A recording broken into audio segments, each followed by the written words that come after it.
How's NXT going for everybody tonight so far? I hope NXT is going well for you guys. It's the NXT review. While you guys are waiting for the NXT review, just figured I'd pop on here. We got one more match left, and it is Adam Cole and the weird one. That match went as well as I thought it would go. If anybody remembers, yesterday I was telling Jake that I said I thought that match really wasn't going to be that good. I said this yesterday. I said I don't think this match is going to be that good, and I think that night one was going to be the better night, and I don't know how you're going to beat an 8 out of 10 or an 8.5 out of 10, whatever people gave last night. And right now, I don't think they're going to do it. I think this is a 6.5 or 7 show right now, and probably a, I don't know, 6.5 show so far.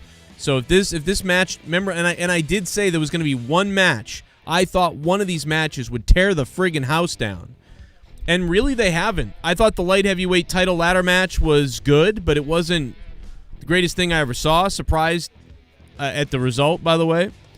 So, you know, with that being said, I'd have to say that match was about a 7, maybe. And I thought the Gargano match was the match of the night so far. I think Gargano is the match of the night. So Gargano's got the match of the night at a 7.5 with Bronson or whatever. I thought they were great, and maybe it was better than that. Maybe it was like an 8 or a 7, but I don't know, 7.5. So far tonight's NXT is going to do below an 8. Now, if this main event tears it down and is the best match of the entire 2 nights, then they have a chance of potentially making it. But yeah, I was worried about this because when you do an 8 last night, it was like, man, I don't know, it's kind of a lot of pressure to hit an 8 or 8.5 or a 9. That's a lot of pressure kind of for night 2. So that's where we're at right now. That's what I believe.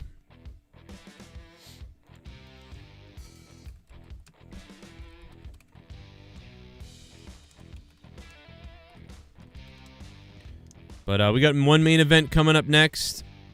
And while we wait for that main event, ladies and gentlemen, I'm going to go ahead and put on a little bit of the show from last night as I go grab my food and get ready for tonight.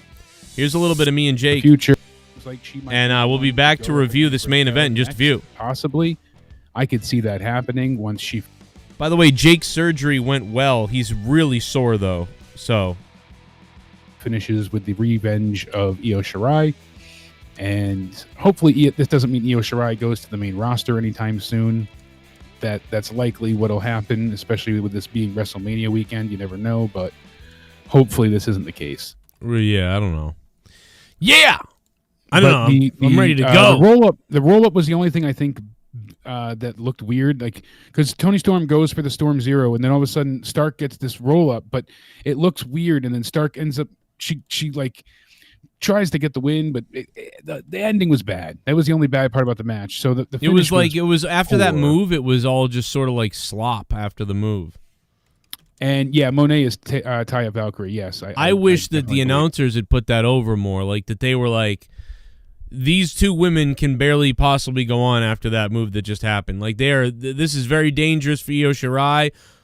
Because you know something, that move, in all honesty, has taken possibly more out of her than Raquel Gonzalez. And I don't know if that's true, but the 2 of them don't look the same way they did before Io Shirai jumped off that skull.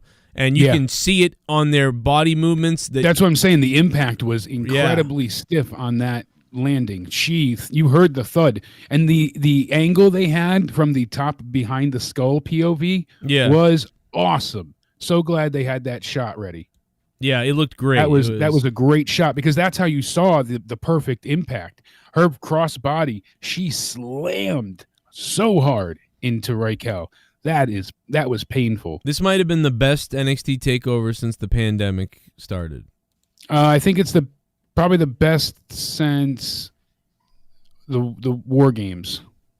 I really did like War Games. Yeah, I don't remember. Night was fun. But yes, this is the first one that's not a gimmick night. that felt like a takeover. Oh, that's right. The sort of the Halloween Havoc was kind of good, sort of. Yeah, because that was a network special, Kinda. so that wasn't really a takeover. But that's what I'm saying. This is the first non-special or non-themed night that genuinely felt like a real takeover. The audience was wild and hot. The kickoff match was literally hot. Pete Dunne is a crazy bastard. Those joint manipulations he does, I'm glad that was the focus in the story, like who's more of the technical wrestler. These two beat the hell out of each other. That's the theme of TakeOver, obviously. But what I was glad with is that we got some different styles. Usually we get kind of the same thing match after match, and they're all good matches, but we kind of get the same thing. And I felt like we saw a lot of different styles and moments tonight as well. Yeah. It wasn't so much like, oh, we're going to give you some lucha libre now, and then we're going to give you some, stiff, strong arm and New Japan style. It was more or less just them having different pacing to the matches that really exemplified the different move sets of the competitors. The opening match was very technical. It was slow at times, and then a bit chaotic, and then it slowed back down, and then all of a sudden you'd be like, we got this crazy hoverboard lock, and then bam, right into a Spanish fly. So it'd be like slow, slow, slow, explosive, slow, slow, slow, crazy. And that was the theme for that. And then we got into the gauntlet match, which is like, it's slow and steady. Then it built up. Then it got more chaotic. Then you had the multi-man with all the different falls. But it told a good story. It had a little bit of something for everyone in the mid-card. So that was good as well. I like the stories they told in that match. Yeah. LA Knight feels like a bit of a waste. Really, at this point. I mean, he's lost so many times. I figured they would have given him more of a stronger debut, but he's almost, what he reminds me of a little bit? He sort of reminds me of when The Rock was kind of heelish, but the only thing is that even The Rock, when he was cutting promos on people, and The Rock did lose though, so he sort of does remind me of The Rock. It's just he's a little bit more like if The Rock was a 7 when he was first coming up, and The Rock was like, "Oh, shut your mouth, you jabroni son of a bitch!" Like, and then but it was when really early on when The Rock was still losing sometimes. And he'd be like, you brought your ass down to the ring and you got in The Rock's face and you got in the way, and that's why The Rock lost, you stupid, stinky son of a bitch. He kind of reminds me of that, but The Rock, I'd say, was like a 7.5, maybe, like out of, like, if you were to say, like, on winning and skill and his promo and everything. Less promo, because we know the promos are good. So, but like LA Knight has been like a 5 or a 6, but he's got the promo style of Stone Cold, The Rock. Yeah, him coming out and talking, and I like that. It reminds me a bit of CM Punk, because Punk had a Stone Cold style to him as well. You really could a little bit, say. yeah. He had that kind of, he exemplified that CM raw Punk nature. to me, though, is more cerebral in the way he spoke. CM Punk to me was kind of like Stone Cold-ish, Piper-ish, but like with sort of a slower, more cerebral Jake the Snake-like cadence. Yeah, absolutely. And no, Knight's not in that fashion, but what I'm saying is he does come out being raw and scathing and attempting to be a bit more edgy. He immediately attacks his opponents verbally, as Punk did many times before. Knight's like Zack Ryder, but a little bit more believable and more charismatic on the mic than Zack Ryder. Like, Zack Ryder's like on the mic, if he was allowed to just cut a promo, Zack Ryder's like a 7. I think LA Knight's an 8, or maybe he could be higher. But as far as his in-ring stuff, he's sort of this, EC3 type of thing. I don't know, he's sort of like, still gets a little bit goofy. Shit bomb! Here comes JCS Foot Rub. You become a shit bomb. There it is. What up, chat? Is everybody alive tonight? Where is everybody? Fucking goddamn AEW just happened. AEW and NXT happened, and we had more people watching our AEW review last week. Like, that, this doesn't make sense. Man, I'll tell you what, NXT is dead. Jesus. Boy, is it dead. Like, where the fuck is everybody? 429? The hell's going on? Crazy. Not a fucking soul out there. Yeah, I'm surprised. Very strange. So I know I retweeted TSS's tweet before of showing off the WrestleMania set. That kind of explained further what I was explaining yesterday with the pirate ship on top, the screens below. but I couldn't see how much screens there were. It looked like more like it was the underneath stage, I was saying. And wow, does it look impressive with the the photo there. So I'm even more excited for Mania now, just strictly to see the set and the people. Yeah, I just want to see WrestleMania in front of people finally, even though they'll be I don't give a shit about the matches. Exactly. I'm looking forward to pyro and things of that nature. I just want to have fun in that sense. I'm looking forward to just hearing roars of crowd. Yeah, exactly. Yeah, that's weird. Finally get the people back, and I'm seeing the Tyson clip right now that you had shared on Twitter. I put the Looney Tunes over it afterwards because that's what it was like, man. It was like hilarious. It was like he went from 10 to like 3 really quickly. Like he came out there and it was like it's a 10. Mike Tyson looks fucking ready to go, and then he started throwing these like sort of like not bad though, not like the worst, but like not the best, and then it got worse. It's still better than that stupid bitch with her microphone shots to people's heads. Yeah, Maki Ito, but it looked bad. I mean, my God, that was not good. Right. If you're gonna have Tyson go out there, eat a punch. Yeah, take not a full force, but take a punch. Just have him in the back and be like, do that. Have him do this in the back, like right here. Like I just did it. Just do this, and tell him to keep his hand, touch his thumb like he's making a circle, and go like that. And if you go like that and you hit someone like right there, it looks really good. And the guy fucking Shawn Michaels is himself. He really nailed it with Shawn Michaels at WrestleMania 14 because he hit Shawn like right around here, and Shawn like flipped. Like it looked so good when you go back to WrestleMania 14. Even the one on Jericho beforehand in WWE looked good as well. So I mean, he gave him a black eye with it. Oh, did he? Well, then the Shawn Michaels was way better because he didn't hurt Shawn. So well, I think it was played up more, but still, it just. This was wow. That was embarrassing.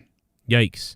But I'm surprised. What'd you say about me, motherfucker? Not out in full force. They must not really care about Tyson. And here we go. It's Adam Cole. I'm curious about our ratings. You said 730. I said 810 for AEW. We'll see. I think next week we'll get closer to what we predict. But this is the softest I ever hit a white man. This is the softest I ever hit a white man. Was there anything else worthwhile on AEW? What's up, everybody? I'm watching this match. I'm just playing the review from last night while we watch this match. And I'll be live in a minute. We'll be live. Jake's surgery went well today. Jake's in a lot of pain, but his surgery went well. Kyle O'Reilly with the... He's making Adam Cole touch his privates right now. Besides Tyson? The Young Bucks turned T-card. Questions for what happened. There was a trial. There was, a Senate hearing. That's why Batman hated Superman and viewed him as a threat. I didn't even see it. At least I have no idea. Followed up on it. Yeah, it was definitely. I just knew what they were going to match. They were told to tone it down. Right. So, that's been said in interviews since. Man, and I don't get why. Like, give me Wrestle Kingdom. I don't know why. I forget what other match was at that one. Which one was that? Was that 33 or 34? 33, I think, because we talked about 32 last night.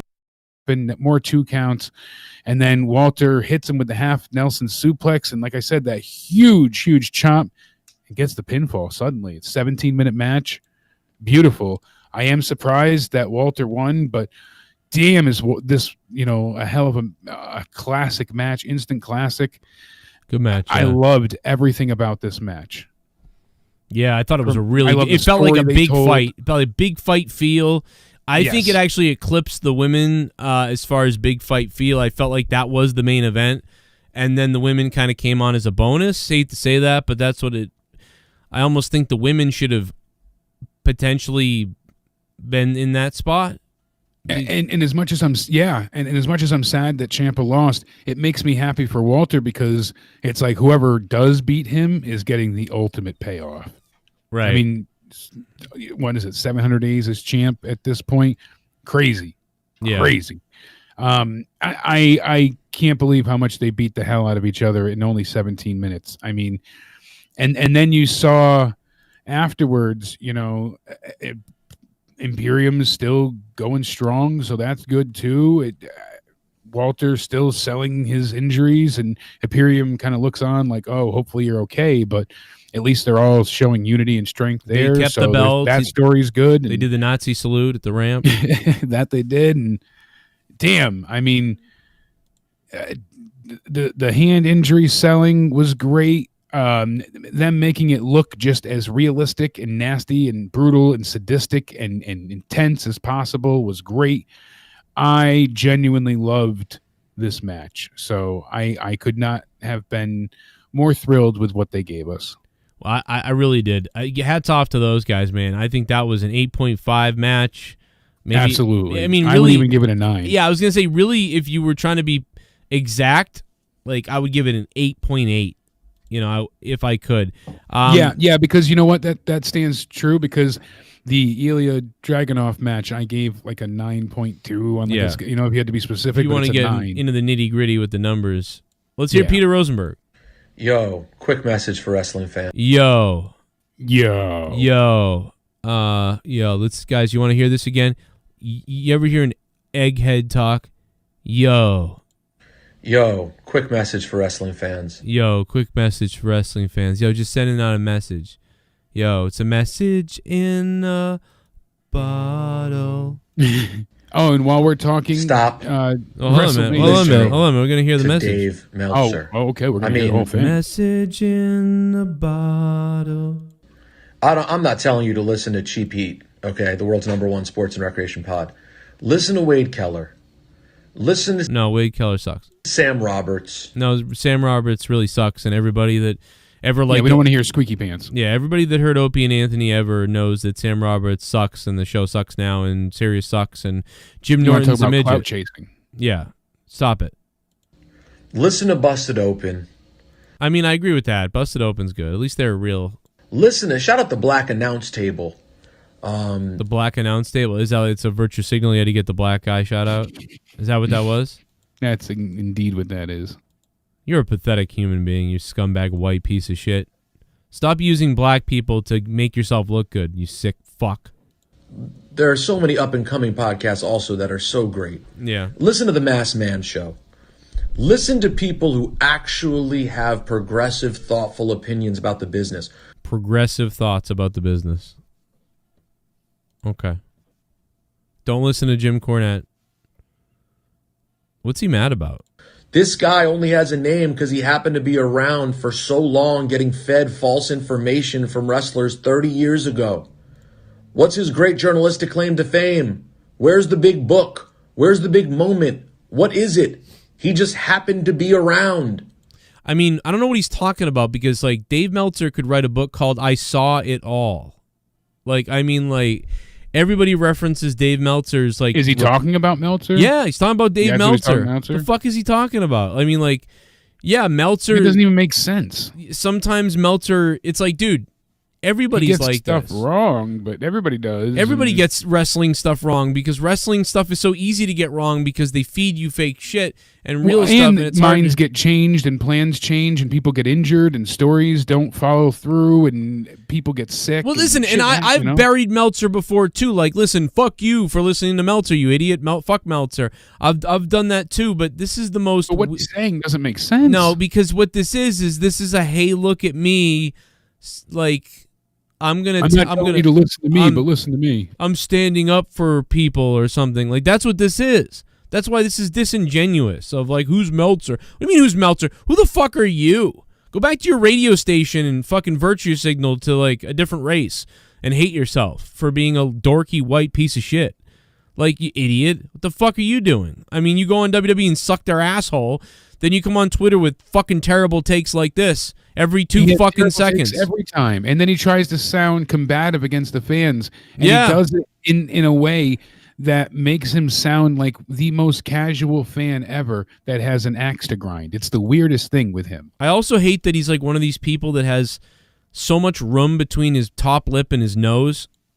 I fucking hate that. When there's like a double mustache going on, because I start thinking this is his pubes. It's freaking me the fuck out. It's freaking me the fuck out. It's creeping you. Okay? His opinions... He looks a lot better than Sean Ross Sapp, though, I will say that. Sean Ross's eyes are at some point going to merge together and he's going to Cyclops people. I thought you were talking about Sam Sparrow. No, I can't stand that guy. Fuck, don't ever listen to fucking that cocksucker. That fucking midget fuck. He thinks he's better than all you guys. Suck. They're moronic. They're baseless. They're false. Okay? His opinions suck. They're moronic. They're baseless. They're false. Okay, can I explain something to everybody real quick? Dave Meltzer, you know what's entertaining about Dave Meltzer nowadays? Are his opinions. When I hear Dave Meltzer speak, it's the same thing with Brian Alvarez. Brian Alvarez and Dave Meltzer are entertaining to listen to. And Dave Meltzer, 70% of the time is talking about factual stuff that most people know about or that's true, but he just happened to get a hold of it first, and he's speaking about it first. That's all it is. And then the rest of it, the other 30%, is 50-50. Complete rumor, something changed, or it was true. So you can cut it all up, and whatever you enjoy is what you enjoy. The fact of the matter is, Rosenturd, you don't have good takes. Your takes suck dick. You are a boring dick sniffer of WWE. I highly recommend it. Yes, your sign. That's another thing that stands out. But that match was. I was completely distracted because I couldn't believe it was every second. Because it was in every prevalent shot, every important shot. Every time there was a champion or a title, there was the Joe Cronin show sign. So awesome. That was James that held that, right? I got it on video right now, and I'm watching. And Kevin Owens is in the ring, and he's celebrating, and right there is the sign waving all around with him. And it's just yeah, dude, it was front and center at that WrestleMania. And we've had so many people come up and say, that's how I found out about you, because I kept seeing that sign. I was like, what's that? And I searched it. So, that was really a massive ad thing. You can't deny. It's just unbelievable how. Was Kevin Owens even in anything that year? I don't remember. Yeah, he's in the first match. He's in the ladder. Oh, he's in the ladder match. That's right. The IC ladder match that Zack Ryder goes ahead and wins. He gets that big Mania moment, finally getting his time in the sun, his recognition after years of never quite being able to achieve the brass ring. And then I think he lost it very few days Remember after, his dad tried to put his hat on him and he got all weird about that? Get this fucking thing off me. It was a bit odd, but I actually forgot about most of this ladder match. Not much of it stands out. I remember more of the match from the year before with Daniel Bryan winning. There's more moments that stand out with this. I remember Ziggler having that big fall and Sin Cara, not really doing much. Cody was still Stardust at the time, so he was, not exactly thrilled with what he was doing, so his effort wasn't at the max. It was a nice match. They did some nice little things, and Owens and Sami Zayn were in the ring together fighting at a WrestleMania, so that was a big little mini story that was going on. Yeah, because we've seen them feud for so long between Ring of Honor with El Generico and Steen, and then going forward with their feud, and they had, teased it, obviously, since coming up to the main roster. They had their NXT feud, but it was a solid way to kick off the show again, just like they did the year before. And the set, I did like this set being at Dallas. I still can't get over Ryder though. Ryder seems so annoyed with his dad. I'm just thinking about it it was so Shawn Michaels. Do you remember when Shawn would be get the fuck out of the ring, it's my time to celebrate? Yeah, no doubt about it.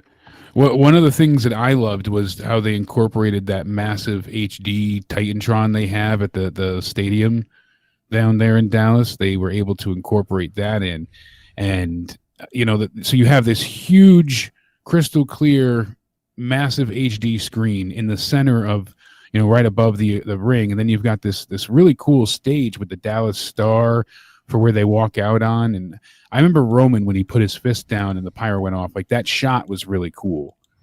So they had the highly elevated WrestleMania logo, and then they would walk out onto the illuminated stage and head to the Star. They had a long digital ramp and this really cool setup underneath the gigantic LED screen. So AJ Styles and Jericho was a nice match, right? Because it was a good match, but a pretty subpar build because they had the Y2 AJ thing that was going on. Like, remember, they were teaming up for a very brief time. They sold a shirt with them together for 1 week, and then Jericho burned the merchandise, and they were no longer together. And it was it was kind of in a way like some of the Mania builds we see now, where it's like the Shane Braun, like just randomly they get like, we're gonna have a match now, and I'm calling you stupid.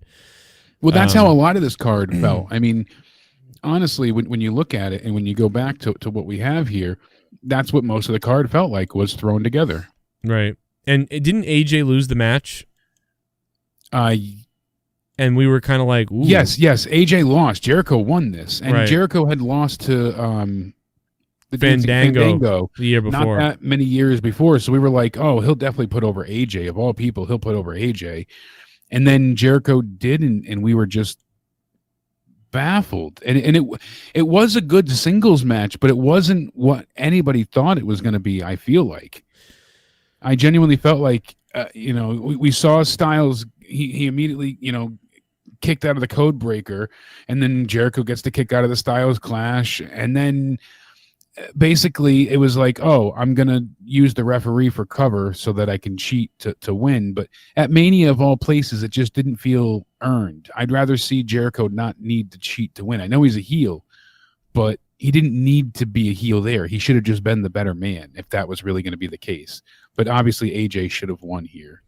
It didn't kill his push, but it certainly slowed his momentum. I think it was pretty good match. It's just that like it was one of those matches that got better at the end. Like, it had a pretty decent build. I just hated the ending, though. Do you remember how it ended? Because they had the AJ's on the outside. He goes for the phenomenal forearm, and that's when Jericho's like hiding behind the ref, and he counters it into the code breaker. Yeah, and he got kind of like, because Jericho was hiding behind the ref the whole time. I'm like, if you didn't need that, it would have been I would have rather just seen the counter of the forearm into the code breaker without the referee being I remember involved. it now too. This was the one where Jericho, like, he looked like his jaw was broken and he was trying to get out of the ring as quickly as possible. Yeah, like he was and he was holding his jaw like he was like, oh, I broke my jaw, but I gotta celebrate. Remember how awkward that was? And then it turned out later that he, like, I don't know, like, it was weird. He even had the referee help him. Like, it was very strange. And then he wasn't hurt. He was just backstage like, oh, I won. Like, yeah, that completely fine. He was just selling weird, but we all thought he was immediately injured. Or he had some kind of stinger thing, or maybe he felt bad that AJ was, like, losing, so he wanted to get out of there quick, but also sell that he had been, like, brutalized. I don't know. That's one thing I'd love to go back and try to find out if Jericho's ever done a podcast about it. And I'd also like to go back and hear if Zack Ryder ever explains why he just fucking threw his pop's fucking hat right off and kind of looked like a little... I would love to know why. I mean, like you said, his dad gets in there and he's just like, nope. Then his dad feels like dejected, like, oh, I did something wrong and I'm trying to look emotional. I guess he was just trying to soak up his moment, but whatever. I don't know what that was about. Then what we had? We had Dean Ambrose and Brock Lesnar. They were facing each other. New Day came out of a big Booty O's box.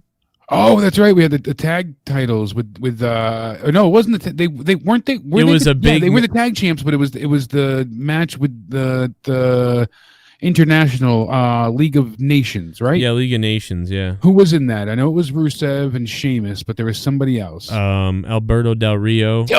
I would have never remembered that because they lost. There's somebody else the too. Tag champs. They lost here because they had to bring out the legends. That's right. They brought out Mick Foley, Michaels, and Stone Cold, who each gave them a finisher. Like you saw Foley hit him with the forearm and go for the DDT, and Michaels get the super kick, and Austin hit a crappy stunner that apparently he pulled his shoulder out on.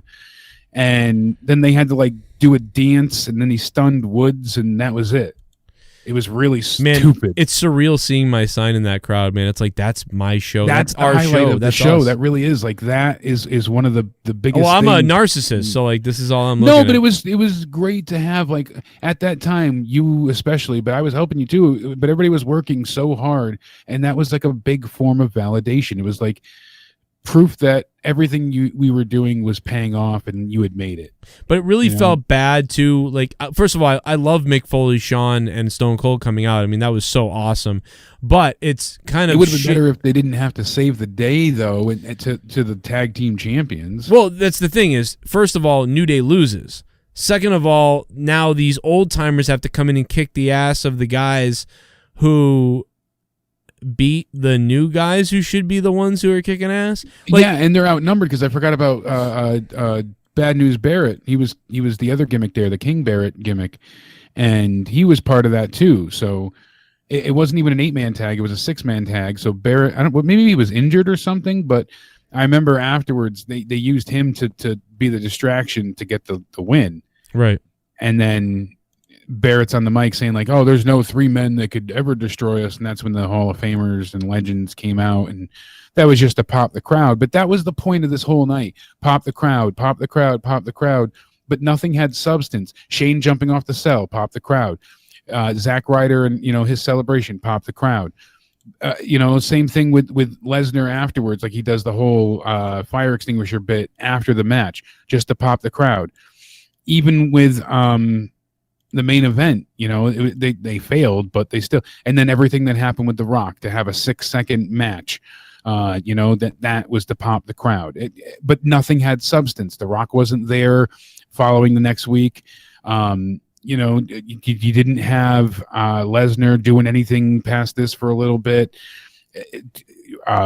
Zack Ryder lost the title not long after. They didn't do anything really with the League of Nations. So there was just no payoff to anything at Mania or with Shane. Shane jumps off the Hell in a Cell, loses, and then still gets to be the GM of Raw or SmackDown, however they worked it out. But still, the point is nothing mattered at this Mania. They just kept trying to get the crowd to pop with a record attendance. Wasn't it like over 100,000 people at this one? Yeah. This was the record-setting type of like crazy crowd. Yeah, which you could never believe them. I think it says 101,763, but we don't know. The actual is much less, but still, they still had over 90,000 people there, I believe. Pretty crazy. So yeah, the legends leave, and then we get the Lesnar match, and we know how infamously bad this match is. Right. Lesnar didn't want to work with Dean. Dean wanted to do everything under the sun. And the way they built this, you had Dean Ambrose seeing like Terry Funk and getting a chainsaw from him, getting a barbed wire bat from Mick Foley, or 2x4. He had all these different weapons, and they had like Chekhov's gun. They teased them, but never used them, any of them. And obviously, I know they can't do the what do you call it? The other one they had, all with the fire and stuff. I get that they're not going to literally, immolate each other, but you're still, if you're going to tease it, you got to do something. And you can't chainsaw somebody in half, okay? But you still could have cut the rope or something. That could have been cool. Like they could have done anything. They could have done if Brock Lesnar had played ball with Dean, and they had discussed we're going to have a 15-minute match. And it's going to be the most brutal thing we can of the night. And they had done all these things, dude. This could have been a Brock Lesnar match that people never forgot. And this was a 13-minute match too. They had time here. I mean, they could have gone a bit more, but for a no holds barred street fight. And yeah, Dean tried to start the chainsaw. It didn't start, but I think it was intended not to start, so that would be their out.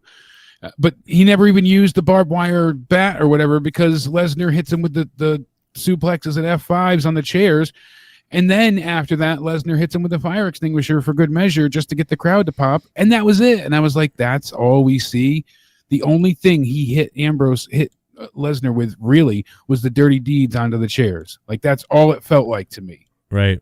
Forget the kendo sticks, forget everything. He tried to keep Lesnar down, he couldn't, but they told a bad story here. And Lesnar, you just compared to next year, it's night and day difference with, when Lesnar shows up and wants to try, that's what makes a difference. But then what did we have? The Hell in a Cell match. So Shane McMahon makes his big return, Joe. And I was so excited because we hadn't seen Shane in almost a decade at that point. I feel like it was 7 years. And he comes out and tells his boss father that, hey, I've got a lockbox with a bunch of secrets in it, and I'm going to reveal them unless you give me ownership of Monday Night Raw, because you're tanking this show. You're ruining the WWE. So the storyline started off very intense and great, and then for some reason they got The Undertaker involved. He's going to be The Undertaker, is going to be Vince's hitman. That was very strange and made no sense. Then the Hell in a Cell, okay, I guess because it's the Undertaker's playground, fine, but it didn't warrant this for the feud. So it all just kind of fizzled out and never really felt like it had that bring it moment or escalated to the point where they needed it. Then we get to the night, we get these really cool entrances. Shane's kids are out there. That was cool to see. All the McMahon money's flying That through was the arena. crazy, too. What he did was crazy. I mean, that was a wild... I give him the utmost credit, but so then... Remember everyone talking about it? That was the buzz of he's going to jump off. That was our one of our big predictions. But didn't you think, that, not in this day and age with WWE, he's going to maybe, we thought, he's going to jump off the middle of it, or he's going to fall off like Shawn Michaels did. Side and fall off like they've done previously. previously. We're going to get the new PG version of the Cell. We thought it would be neutered. We didn't, and they really did beat the hell out of each other, but it was such a slow match. We got a coast to coast halfway through. That was cool. And Thank God he didn't knock himself out like he did a little while after that. Yeah, thankfully. And then we had a long sleeper hold again after we already went through the Hell's Gate minutes before that. So it was a lot of plotting and waiting for submissions. And Taker didn't look good through any of this, really. Not as good as, he had years prior. And, especially when he was last in the Hell in a Cell at Mania, 29, I think it was. So we see him eventually make it to the outside, and Shane beats the hell out of him to keep him down on the announce table, and that's when he climbs up, does his leap of faith for the love of all mankind, with one of the worst calls ever by Michael Cole, the scripted call. Yeah. Not that it was a bad line to say, but because we knew it was scripted and the line delivery was so piss poor, it made something so memorable look silly. Well, it's just ridiculous. When you listen to Michael Cole, then you listen to JR. JR sounds like a real person excited about what's happening in front of him. Michael Cole sounds like a bullshit scripted video game call. Yeah, he sounds like a robot. JR sounds like a passionate human being. So then eventually Undertaker drags him in, and, McMahon's trying to seem tough. Shane's like, I'm going to still fight, but I've got nothing left. The tank's empty. So Undertaker hits him with a pile driver, pins him, and then they stretch him out of the building, and Undertaker walks and smiles and gets the hell out of there. That was it. I'm like, that was such a long match, all for one payoff. A 30-minute match. A 30-minute match. It was long for what it, because one jump off the cage, 6-second payoff, and then Taker moves and he goes to the table. Great spot, incredible, but this did not need to be 30 minutes. If it was 15 minutes, and because it did, I really did kind of like it. It was the tale of two matches. It was the tale of 15 minutes of it was wonderful, I thought. I thought there was some nice little spots, I think the last 15 minutes was better, but the first 15, because they had those submission holds that went on forever, the Hell's Gate and then the sleeper hold, and I get what they were going for, but they could have just cut all of that out. Like you said, if they'd done all the good parts and skipped the bad, it would have been about 14 minutes and been perfect. And then today we'd be talking about a 4.5-star Hell in a Cell match. Right. Then we had the Andre the Giant and the bad Memorial shot. Battle We forgot Royal. too, real quick. The bad shot, the low end shot.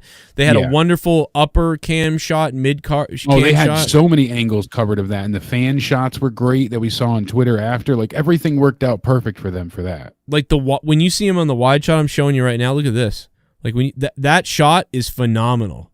That shot right there. This was the live shot, I think. I guess I didn't. Yeah, that was the live shot. This is what we saw live, and they had this framed up perfectly. They zoom, the fall through, the crash through the table, all of it worked out. The timing of Taker moving, it was good.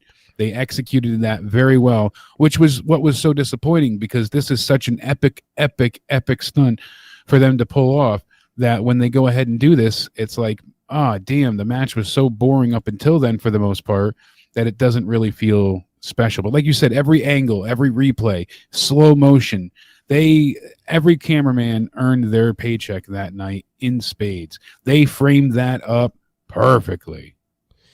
Yeah, and all I could think when he's falling, when he was hitting the table, is unlike other shots when people hit tables and things like that, thank God he hit it the way, because if he hit it a little bit more short, he would have landed on the upright part of the table. If you watch it back, he just hits the middle front of the table, and all you can think of is if that thing just didn't break, man, he would have been fucking broken. No kidding. If that had not broken the right way or whatever. Yep. So the year before WrestleMania, I don't even think we got a women's title match. Honestly, I don't recall if we did. We saw the Charlotte, so. Sasha, and Becky. I was looking at Charlotte, Sasha, and Yeah, Becky. but I'm thinking for the year before. I'm saying I think it was just AJ Lee and Paige with the Bella Twins. I think that's the only women's match they had. In 31, I don't remember. Yeah. So this year they were really touting like women's revolution. I'm trying to set the the stage for that, but really that was like the big point of this. Remember, right? Didn't they unveil the new women's belt at this one too with Lita? Yeah, they might have. I don't remember. I could have sworn that Lita was there to show off the WWE women's title or whatever it was. It ended up being the Raw title, but The Rock set the place on fire. The Rock came down to the ring. Well, I mean, dude, everybody was here. We had the women's triple threat there, and I could have sworn Lita was there setting up for unveiling the new title, but and we got a piece of all the Attitude people. Yeah, because it was originally for the Divas Championship, and then they said that, we're going to do it for the women's title, and then we saw Lita show off that new belt, the red one. Okay, so they had her debut it, and we were all really upset because Charlotte won here, and already we felt like she was shoved down our throats. We were shocked that Becky or Sasha didn't win, especially with the way it was booked and Rick being there, and it was just such a given, and it wasn't a great match, and we know what these three could deliver previously, so it was really disappointing to me anyways. We've seen them be so stellar in NXT in the build-up to what we've gotten before, and then we get this women's match that just didn't really deliver, sadly. I mean, they did okay, but the most you saw was, the outside to the floor, the dive that Charlotte did, and I think that was pretty much it. And the figure four that Becky Lynch ended up tapping out to Charlotte to. So that's it. Yeah, that's really about it. And I do think that Mania 33 was, when you look back at it now, just the star power of it. Back then we thought it was like, all right. We were like, okay. We didn't really like it, but it had more matches. It had more stars because but 32, that's the everyone thing now. was injured. Everyone that was a champion at 31 was injured at 32. But it's like Triple H, in Roman, Triple H is, there to put Roman over almost like he did it for Cena. Now he's still doing it here. They're trying to get Roman over so bad, but nobody wanted to see, at least I didn't. I didn't want to see Roman in Triple H, so I wasn't even happy. Before that, we still have the Andre the Giant Memorial Battle Royal. Just to go over quick, I barely no one cares remember about that, but I remember I was excited because Baron Corbin won, and I'm like, holy shit! I think they're going to give him a solid push. He just came from NXT. He was a lone wolf. He had his new theme, recently, and he just had a good look to him. And I'm like, nice. They're going to push this guy, and I liked him in NXT. I thought it was going to be a positive, and really, they did nothing with it at all. It was a joke. That's a great point. He won, and then the next night he was on Raw or something, right? Yeah, he was right away, and they had some big people in that. I remember like DDP and Tatanka, and then this was Baron Corbin's call-up, and it was his main roster debut. And we even had Shaquille O'Neal in the match, and Big Show and him had that double choke slam on Kane. And then that was supposed to be like the big moment. And then we had Fandango and Damian Sandow got taken out by Big Show and Shaq. And then they fought to the ropes and everybody took them out together. And then all of a sudden, Baron Corbin takes out Kane and he won. So it was like, oh, all right. And I think Vince saw that Corbin was balding and he was like, well, fuck this guy. We'll shave his head. Yeah. Oh, poor Tatanka. I just saw the way Tatanka was eliminated going back. Dude, somebody pulled the top rope down, so Tatanka went to go over and kind of roll over the ropes and fall out. Somebody pulled the rope down. Tatanka missed the top rope, and he went completely out and landed on his kidneys. And he was he's very overweight. Can you see my screen right now? Yeah, watch this. Right, watch this. Whoop! Oops. Boom. He did. That's rough. He did catch the apron, actually, now that I look at it, but that was still rough. And look who else is in there. I mean, there's quite a few good stars. So, oh my God, that's just Heath Slater's in there. I mean, obviously, you can go, but Goldust, Jack Swagger, Jake Hager now. There's quite a few people. Well, he'd already been there for a while too at that point, Jack. Yeah, no doubt about it. And then, of course, following that, The Rock comes out, and the Dallas Cowboy cheerleaders give him a flamethrower, and he burns the stage down with his name, and he talks about the attendance. And I wish he'd run through all the cheerleaders instead. That would have been nice. well, that would have been much more entertaining. Well, then he goes ahead and he has a challenge laid out by the Wyatt family. And he basically says, I could take on anybody. And then The Rock has his ring gear on underneath all of his clothes. Like, he rips off his pants and he's got his ring gear on. And I'm like, fuck yes, we're getting an impromptu match with The Rock. And then he rock bottoms Eric Rowan as soon as the bell rings. And I think it was a 6-second match. Yeah. Other people say, like, it's a little bit longer, but that was supposedly the shortest WrestleMania match of all time. Because it used to be Kane and Chavo Guerrero at 24, but this was even shorter. Oh, and Daniel Bryan and Sheamus. So then John Cena comes out to save, The Rock from getting killed by the other remaining Wyatt members. And they end up doing, send the crowd home happy house show performances of doing their finishers. And that was it. The Rock has not, that was his last match. So then we get Stephanie coming out and she introduces her husband. She looks like the badass biker bitch from hell. She is fiercely yelling into her headset mic about how, destruction and death is here, and her husband is the perfect machine. They get this stellar entrance that is pretty cool. I mean, it is a pretty crazy entrance. Triple H always has these cool, elaborate get-ups. And then Roman comes out. Like I said, I did like Roman's entrance. When he puts his fist into the star, the way the pyro goes off, they had such a great shot of that. I really couldn't help but just mark out for the pyro moment. Right. WrestleMania 32 had a nice look. I mean, it had a great look, but it was all about them really popping the audience. And then again, with this main event, everyone booed Roman. They wanted Triple H to win or retain. It was very, very, very long. There was not much to it. It was almost over 27 minutes.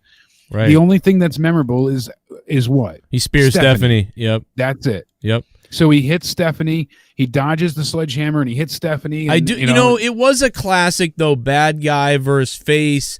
The fans didn't believe in Roman, so it didn't work. Right. Now, there was a segment of the crowd that were Roman fans, and they were loud. But it was such a small, minute amount. Had they called an audible and had Roman Reigns not be this guy and had Dean Ambrose be in this spot, so Roman took on Brock Lesnar, and that would have made sense because that would have been a rematch from the year before, and Dean Ambrose be in this position.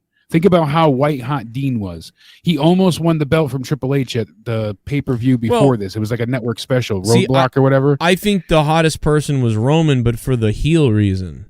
I think but for a face, they had a white meat babyface in Dean Ambrose at that point in time. He would have worked perfect because he could have been their ideal guy. I'm this prototypical face, and I'm zany and kooky, but I get the job done. It would have worked. I mean in the end, Roman sold the most merch. That infallible, trustable face that they booked him as. He was never John Moxley, so I think that would have worked so much better. The fans would have gotten into the whole match.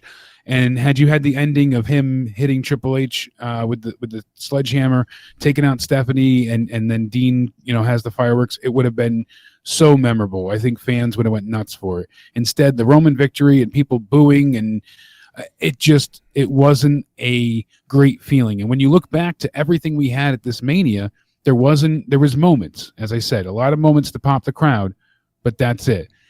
The wrong people won mostly everything. We had kickoff I would say matches. If you were to say WrestleMania and how wrestling is a lot of times it can be wrestling, but it can also just be entertainment. It was sort of that all-star game entertainment show. It was it was a spectacle, but it wasn't. Yeah, it was a spectacle, but it wasn't exactly solid. Strayed away from the sports aspect of it. And when you think it was nice. I mean, there was some nice things. It was better than There were some good moments. It's better than the last 4 years. 27 and a few others. But it still just wasn't great. I mean, having AJ lose and having, the whole Total Divas stuff still happened. Team Total Divas and Team Bad for the kickoff. I mean, that was a waste. The League of Nations beating the New Day was a joke. Lesnar going over Ambrose made no sense. Sasha losing again. Shane should have beaten Lesnar going over Ambrose did make sense because Lesnar was... Well, the way they had booked it, I mean, it made it seem like Ambrose had to win this. Well, that's the thing is they should have had it... That's the thing. The booking made it seem like, this was the monster that Ambrose needed to topple. Well, but whoever lost should have been a bloodbath for whoever Well, whoever that's the lost. thing. It should have looked like, you lost, but goddamn, it took everything to kill you. Like Lesnar's down on the announce table outside, and Dean Ambrose comes running off the apron to go through it, or to go through some table he set up, and Lesnar's on it. But Lesnar moves, and then Ambrose goes through the fucking tables all solo.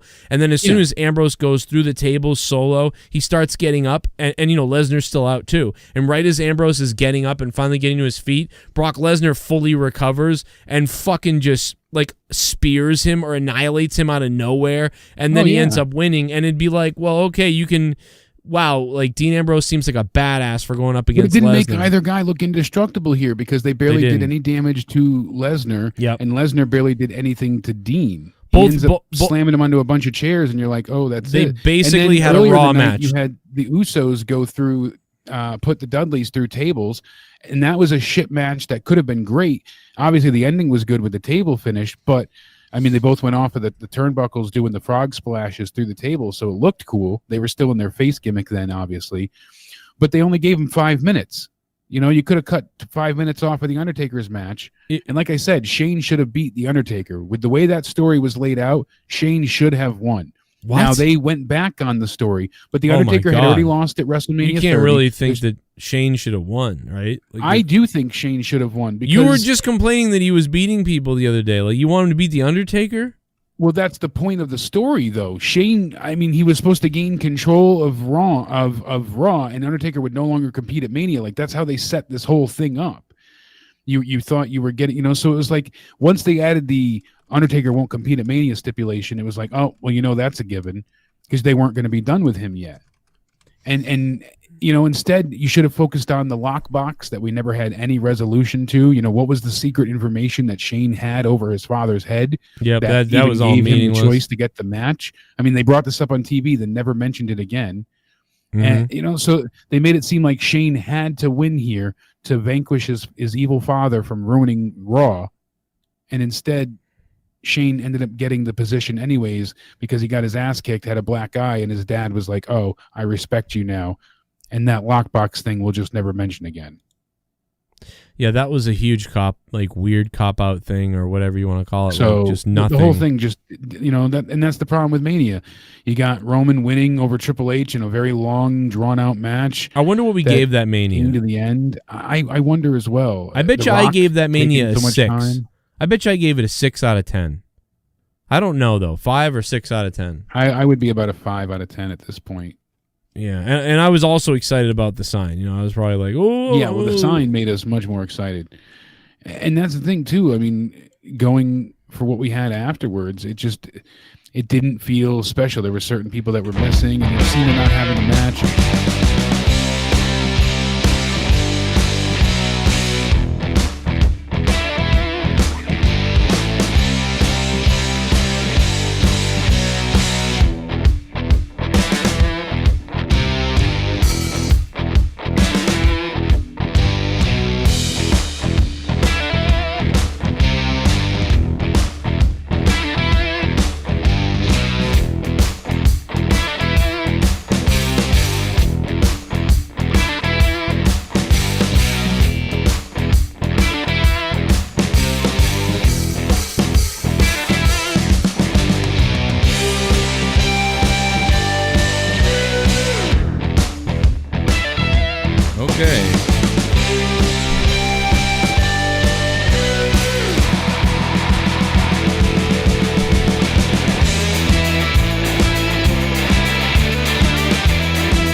What's going on, everybody? We are now live. Adam Cole puts Kyle O'Reilly, oh my God, through the stage. Both men are brainbuster on the steel steps. And then an almost sadistic, vicious, low blow payback shot from Kyle O'Reilly that was followed up with a knee covered in steel right to the kidneys or spine, potentially, of Adam Cole. Might have done some kind of cervical damage to the back of Adam Cole. A just unbelievable knee driven into the spine of Adam Cole by Kyle O'Reilly. What's up, everybody? All right. So I would say that match was the best match of the night. Second best match, I think, was Bronson Reed and Johnny Gargano. Johnny Gargano was the best match of the night up until this match. So that's good. A lot of people are still, and this is what I was worried about, was an uneven couple of nights, right? Like last night was such an even 8 out of 10 to me that tonight felt like it was going to be like this. There was really 2 matches that were worth it, and everything else was whatever. You know, I don't know. I'd give tonight maybe a 7.5, 7. Probably a 7. But you know, these 2 matches were good, but you know, Chris J in the chat says he's hurt because he's a pussy. Like, what the fuck? Yeah, I mean, I don't know. Maybe a 6. I wasn't that into it. I will be honest. I don't know why. I just wasn't that into much. When you look at the highlights, it had some really good moment highlights. I just don't think I ever caught the flow of anything tonight. I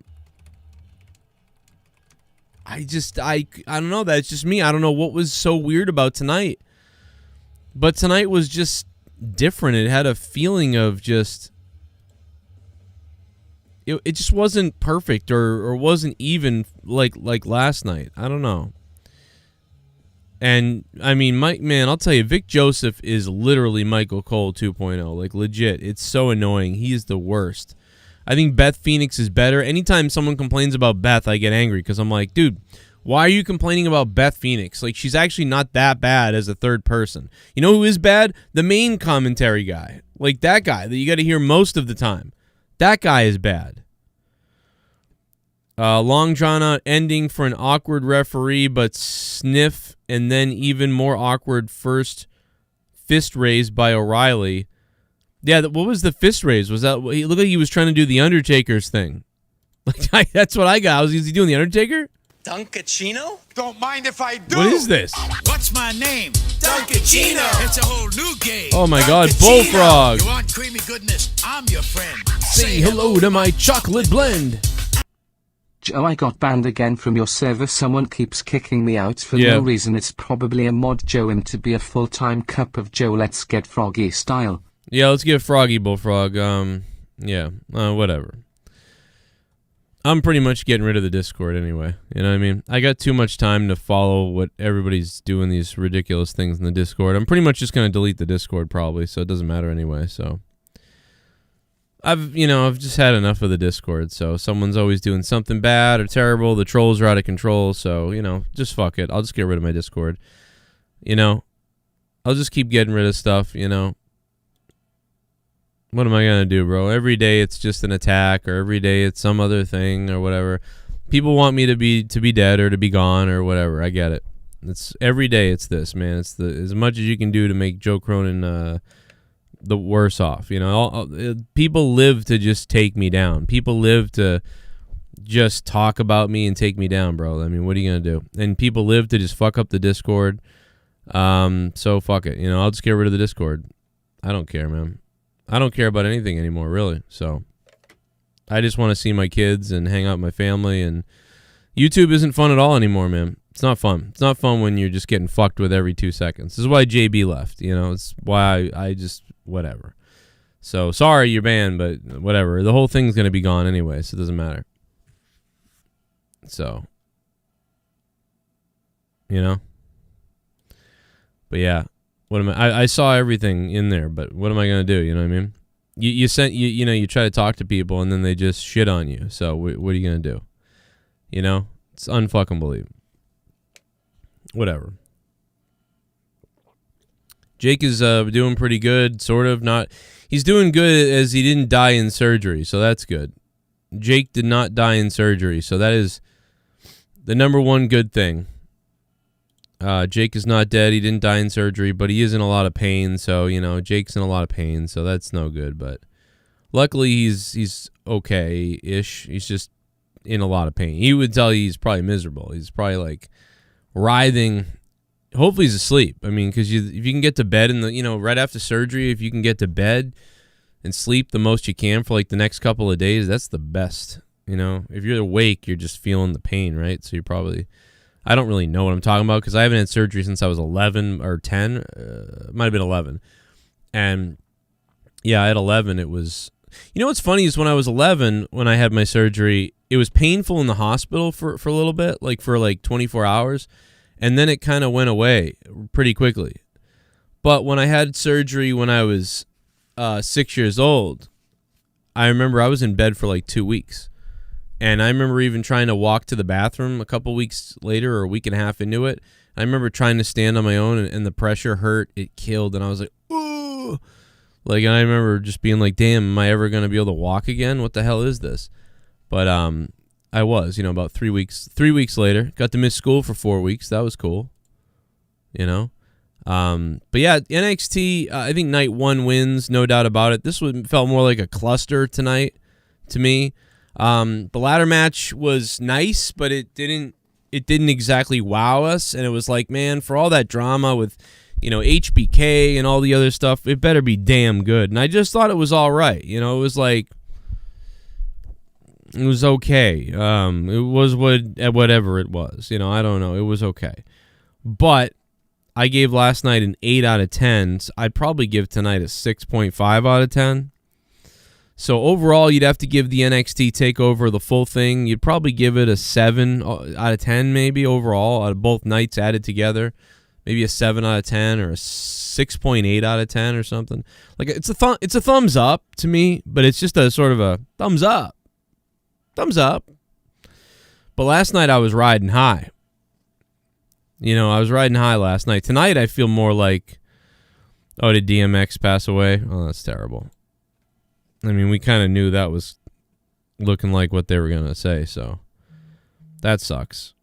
I mean, like I said, we kind of knew what was going to go down with DMX, but that's just too bad, bro. But yeah, it's just, I don't know. It's too bad that tonight wasn't as good. And this is exactly what we said last night. If you guys watched the review last night, this is exactly what I said. How it's going to be a little bit difficult to match an 8 out of 10, the second night. Jake was excited, like, oh man, they're going to do it, like, and it's going to be good, it's going to be better maybe. And I was like, ooh, I took the glass half full and said, I don't know. And this, unfortunately, this is what happened. It was sort of just like, Shotzi Blackheart almost died. Did you guys see Shotzi Blackheart almost like die? She fucking suicide dived through the ropes. And then as she dove through the ropes, it was almost like she saw a mirage. Like Shotzi Blackheart saw a mirage outside the ring. She saw like 22-year-old like in a bikini, or no, 22, not a bikini, 22-year-old in a Speedo. She saw a 22-year-old in a Speedo. And she was like, oh, my God, look at that. And she opened her mouth and she ran through the ropes like, ah. And then as she got to the ropes, she was like, ah. Like Jason Tatum, whatever his name is, the guy from the 21 Jump Street, that guy, whatever that guy's name is. I don't know, Tatum something, whatever the fuck. I don't know. She saw that guy like in a Speedo and she was like, ah. And she ran and dove. And as she dove through the ropes to suicide dive, all of a sudden she realized that it wasn't Jason Tatum or whatever. It was Rachel Maddow. And then she like went, oh, I got to bail on this. Oh. And then the women outside the ring also thought that Tatum was going to jump into their laps. But then when she got to the ropes, they realized it was also Rachel Maddow. And they were like, let's move out of the way. Ew. And everybody just missed. It was a big mirage for everybody. Somebody pulled a goddamn video of her diving out of the ring. That was fucking crash and burn crazy. That's a great point, though, Mitch B. Mitch B says, well, she almost dies every time she wrestles, so it's really not. So that's actually a great point. She does, but this is a really bad one because they weren't even in the position right to catch her. Do you know what I mean? Like, this was a bad one because she did a full somersault through the ropes, and before the women were even there, I believe, maybe we have to watch this back again. Somebody could pull the clip and tweet it out or something, or GIF it or something. Maybe there is one. Someone link me to it if somebody already did that. Somebody should have done it because it's crazy. But it's just... They didn't even get close. Like, you can understand, like, if there's a mistake or, like, it's close or something. And, you're like, oh, that was close, but they were there, even though it didn't work out well. This was, like, I believe she was hitting the floor, and the other women hadn't even been able to have their hands out to block her. I think she just landed. Now, I could be wrong about that, but, they took DMX off life support. That's what it was. Yeah, that's too bad, man. We talked about that the other day, and that sucks, bro. But I mean,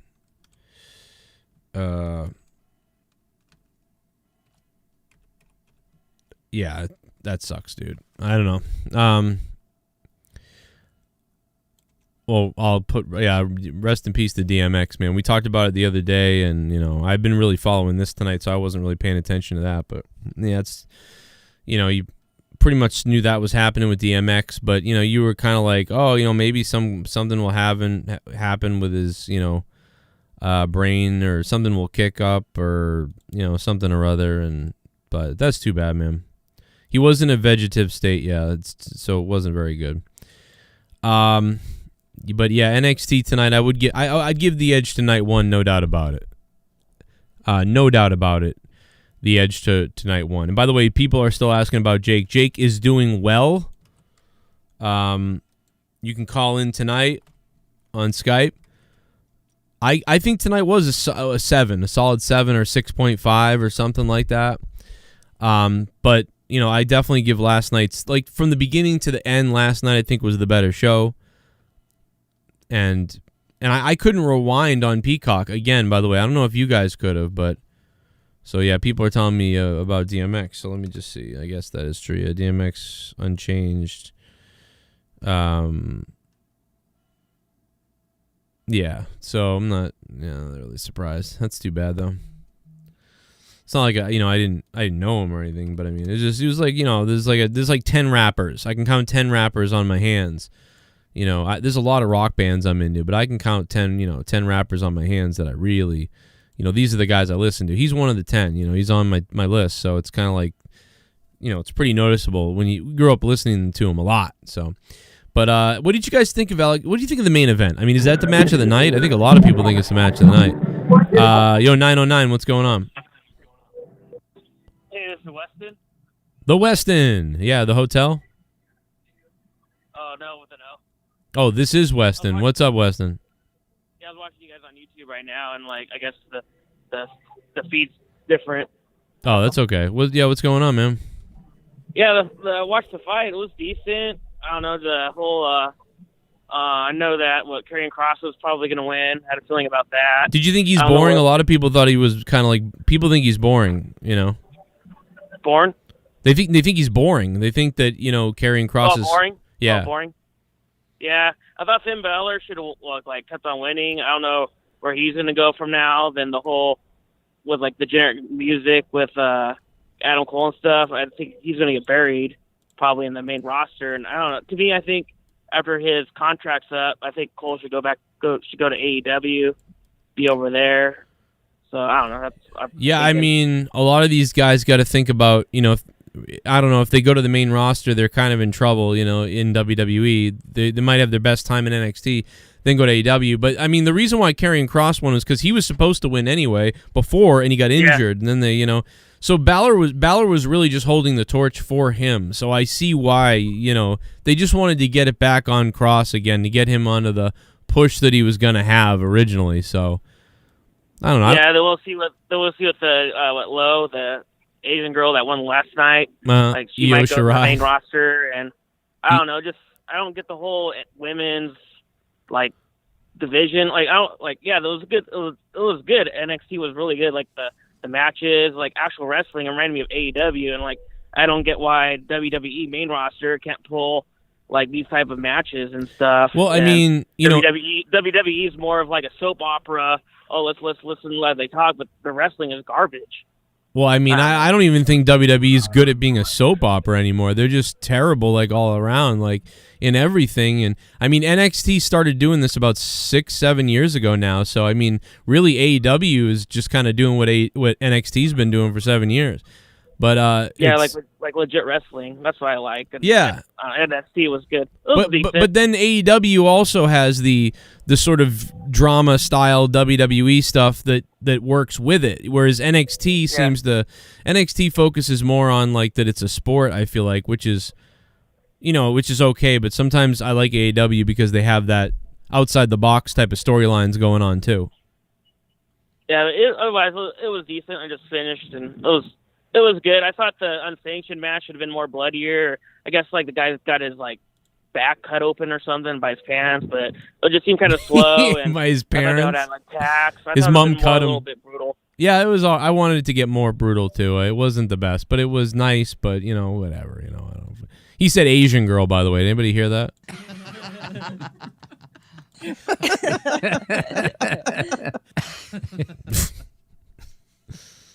What was that about, man? That's funny. The SJWs are coming after him. Asian girl? Well, you don't even know the names of the women in the women's division? Ah! This crowd tonight been dead as fuck. Walter Camper match of Takeover so far. Adam Cole with new generic music, what the hell? Yeah, that was a disappointment, man. What the hell? What happened? Dude, I mean, really. That I gotta be honest, that bummed me out. I came out to the music and I went, what the hell is this? Adam Cole's music should have always been that fucking music. That guy had like a new version of like, a more like epic-y version of the NWO's theme. That guy should have kept that music. That music fucking was awesome. So what that tells me then is that probably this was also CFO. So does anybody know? I'm assuming that this was CFO. And this was another theme song that they needed to get rid of because they were paying for it. So they were obviously paying for this music. That's crazy. Ugh. I don't get it, man. That is so stupid. That music, just fucking pay for the music, WWE. I mean, dude, these oh my god, dude, CFO tailored these songs to these wrestlers perfectly. They tailored the song to the wrestlers perfectly. And they've just thrown it out, thrown everything away. Thrown all these perfect themes that were for these wrestlers, tailored for them, and now it's just come out to fucking WWE Music Generic 7 Attitude video game. 412, hello. Hey, Joe. I don't have too much to say about this show other than the main event went on way too long. No blood. It was kind of lame, but I just really wanted to call and say, really just give my love to Jake and shout out to him. Hope he's doing okay, feeling good. I know he was looking forward to watching tonight. I know he's a big NXT fan, so I just want to encourage everybody, if you haven't ever called in, to call in, give your love to Jake, 339-226-6610. Call the show. Give your love to Jake. That's all I wanted to say. Have a good night. I love you, brother. Bye. I love you, brother. No, Jake's dead. No, I'm just kidding. No, Jake's recovering at home. He's going to be okay. What is that the guy who called saying he was Tommy's dad earlier or whatever, that horrible? Is he trying to make amends for that phone call? I swear to God that was that guy. Oh my God. Oh God, I couldn't go along with that. I was like, no, I'm not doing this. Duncachino? Don't mind if I do. Ryan. What's my name? Duncachino. It's a whole new game. Duncachino. You want creamy goodness? I'm your friend. Say hello to my chocolate blend. Didn't get to watch live tonight. Power went what's up, Joe? PM and I just got it back. Ryan, thanks for the $5, man. Crazy, bro. I'm glad your power came back on. I mean, listen, this wasn't. You don't need to watch this show live at this point. Just go watch it. Enjoy it the best you can. Do whatever, Ryan. Ryan, thank you for the dono, brother. And I'm sorry you lost power. Why did you lose power? Was there like a tornado, or did drunk guy crash into the pole outside your house, or generator blow up or something? What the hell happened? Like, what went down? Yo, Frog, what's up? Oh, I just wanted to say, Jake, get well, brother. I hope you recover soon. Oh, Bullfrog, hopes you recover, Jake. Maybe you could go sit on his head and explode his head and his stitches out of his head. No, just me and Jake are good friends, and Jake, if you're listening, I hope you get better, buddy. Oh, that's sweet of you. He is doing. See, his stuff went well, but he's just in a lot of pain, and I know he's in a lot of pain because if he was in a little pain and wasn't feeling very good, he wouldn't really say anything. He just wouldn't. Yeah. You don't care. But the fact that he was like, "Yeah, I'm not feeling too good" or whatever, like that was the tip off that guy must he looks rough. I'll let him show the pictures if he wants to. I'm not gonna show them, but he looks fucking. Ooh, what kind of pictures are you going to show him? Well, I mean, he's got a hole in his head and a hole in his stomach. Oh. So. Yeah, and plus Jake's been losing weight, man. Jake be looking sexy. Right. People are telling me DMX is not dead. I got really fucking well, that we have to really confirm on that. We can't be spreading fake news. Yeah, man. I don't want to say that then if he's not. And people are saying he's dead. Well, we gotta double check, man. I'm not going to talk about it then because I don't know. I'll talk about it tomorrow or Friday if it happens. Yeah, my brother is a big DMX fan. I'll find out from my brother. Yeah, I mean, it looks like he might be, according to everybody was saying it earlier, different people that are not trolls. Well, so. I just read a little article through Google saying it was a bunch of trolls that started that crap. Oh, well, there you go. Jesus. So it was trolls that started that shit. Jesus. So you're telling me there's still a chance then, you're telling me? He could that's live. why we got to double check on DMX. All right, let's hope he... Dude, let's hope something crazy happens, like that lady in Idaho years ago. Bullfrog? So, see, if DMX really passed away, they would announce it, like, on CNN. Like, right now, they would announce it. I still can't even believe he's in the shape he's in. Yeah, I mean, the guy, didn't he was, apparently a Christian a while back ago, and now he's back to doing drugs? Like, did he quit having faith in the Lord? Yeah, it looks like, because it's a drug-related thing, yeah. So it looks like if he gets out of this somehow, and if he's not dead, he needs to go to like a drug rehab. If he gets out of this, he should just do whatever he wants for the rest of his life ever, because he shouldn't be out of this at this point. This would be like a record type of thing if he got out of this. He'd be like a record-breaking type of person. It's like a. I'm just worried about his brain. What kind of, if he survives, what is his brain capacity, or what level is he going to be at with his brain? Well, he doesn't have one right now, so they're hoping that something happens. But I don't know. People are saying, he's really not. It's just not heard of that anybody would. It's like a 0.01%. Like it's not even worth talking about. To be honest. Yeah. I like the NXT tonight. I like part 2 better than part 1. You like tonight better than last night on NXT? Yes. Wow. Okay. What did you What did you like tonight the best? I like the Adam Cole match. Mm-hmm. I'll give it a solid 8 for NXT tonight. And last night, what did you think about last night? It was okay. It wasn't too bad. I'll give it like a solid 7.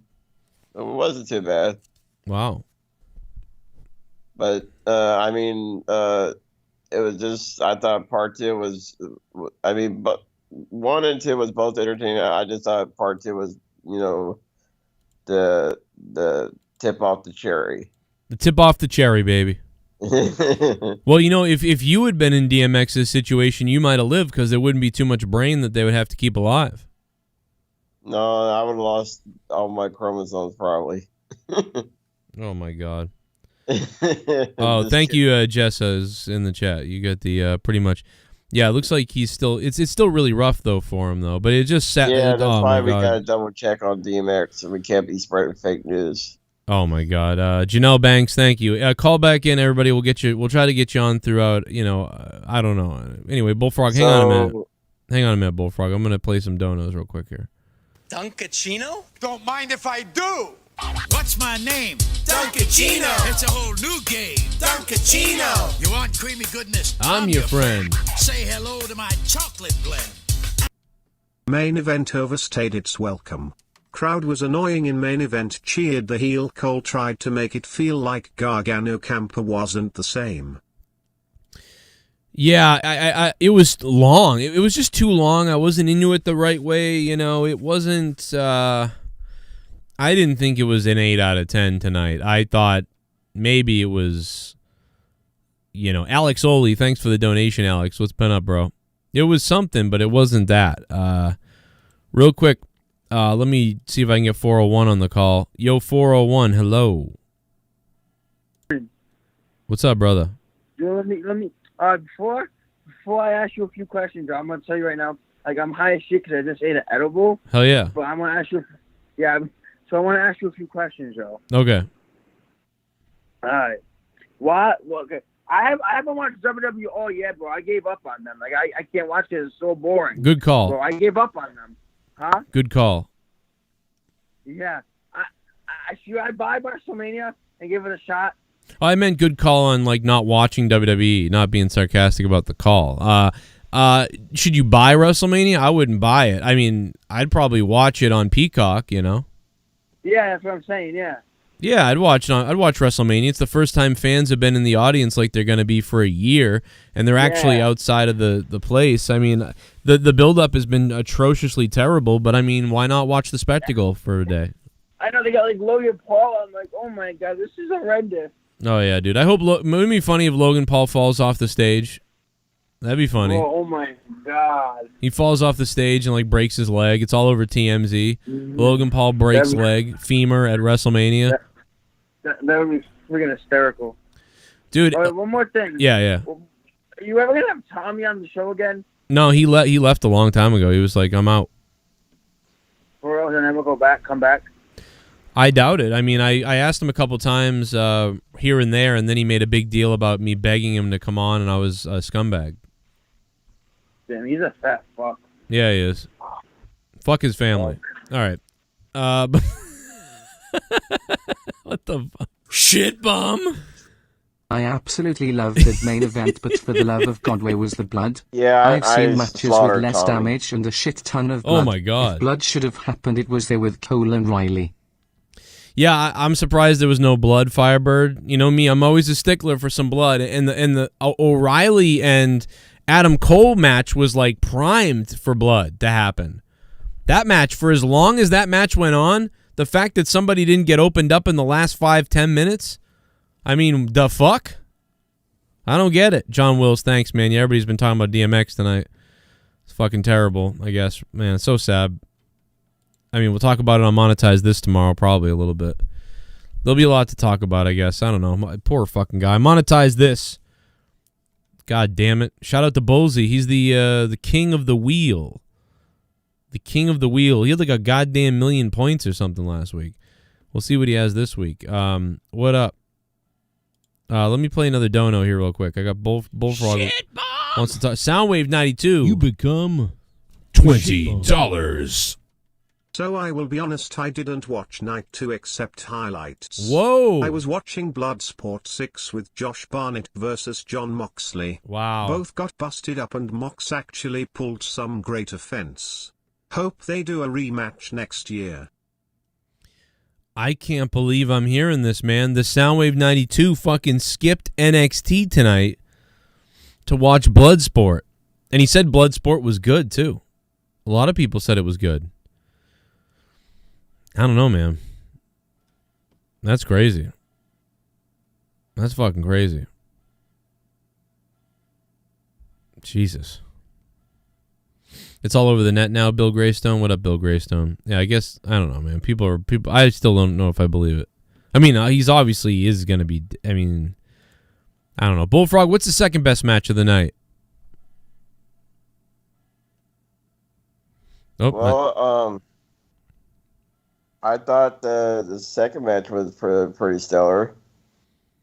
well, which one? The ladder match or the? Oh no, you're talking about the women's match. Yeah, the ladder match. Wasn't that the first match?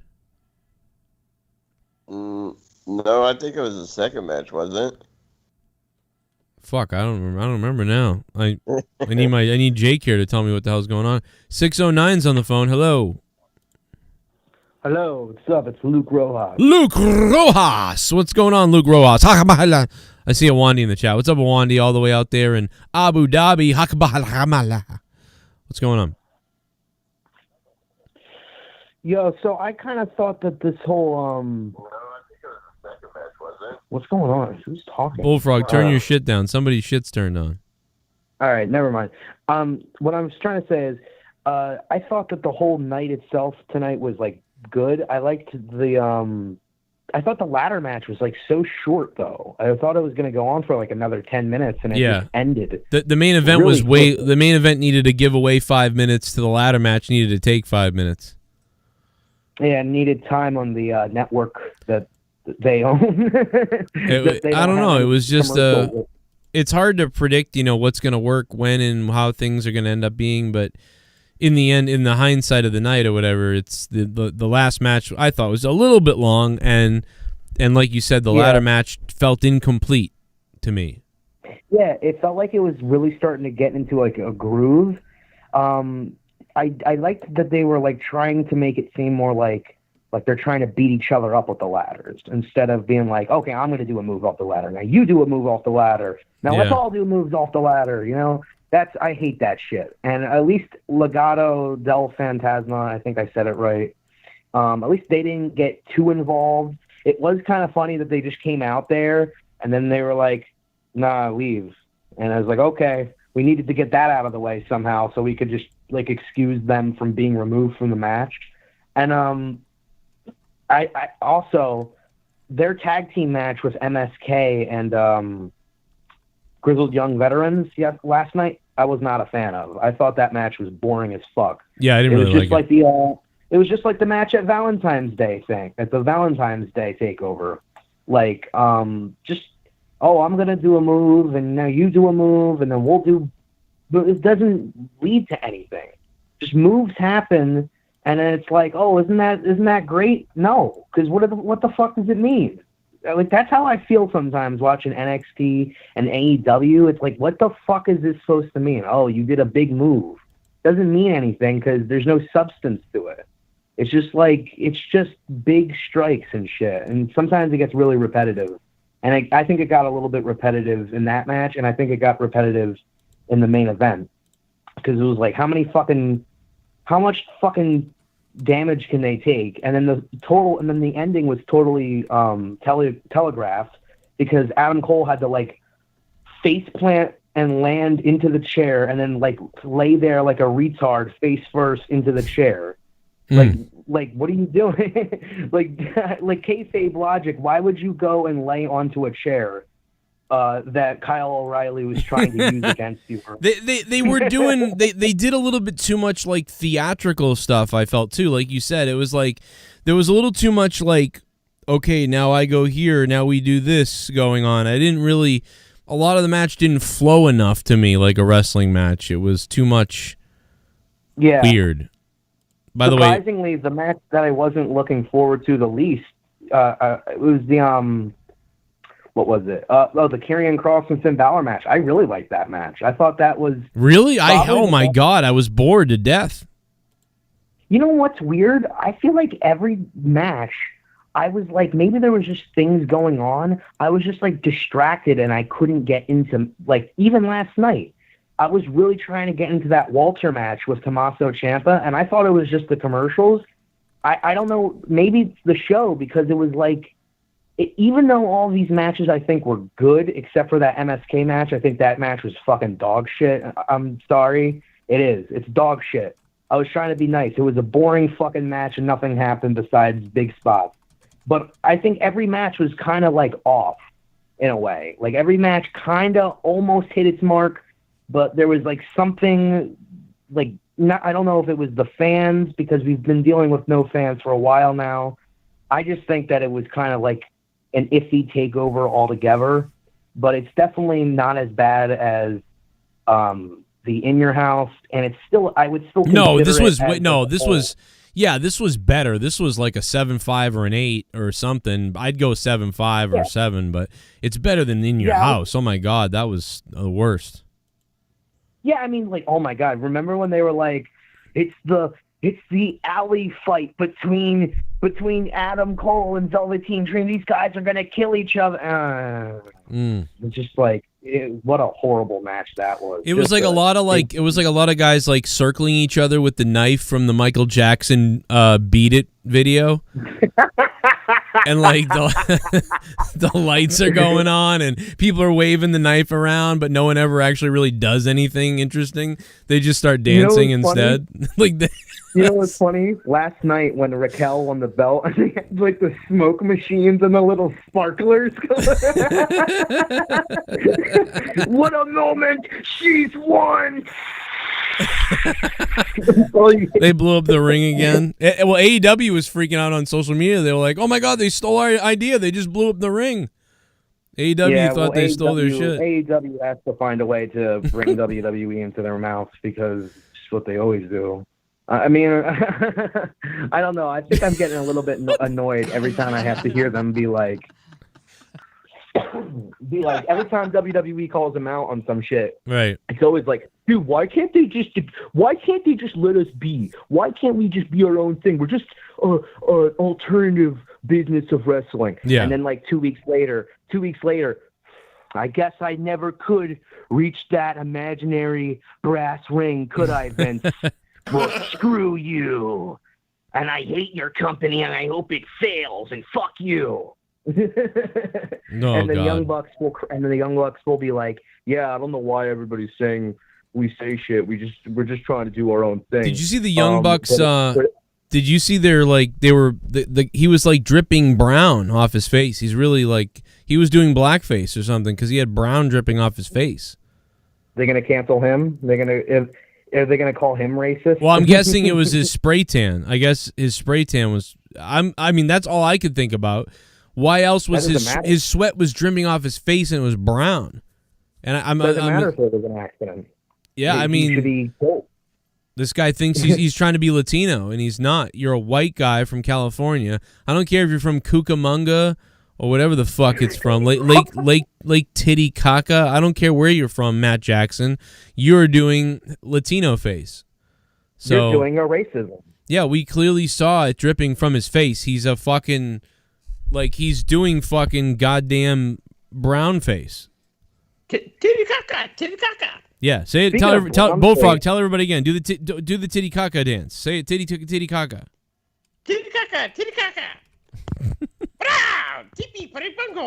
Keep doing it. I'm gonna play music. You won't be able to hear the music. Go ahead. Ready? Go ahead. Do it.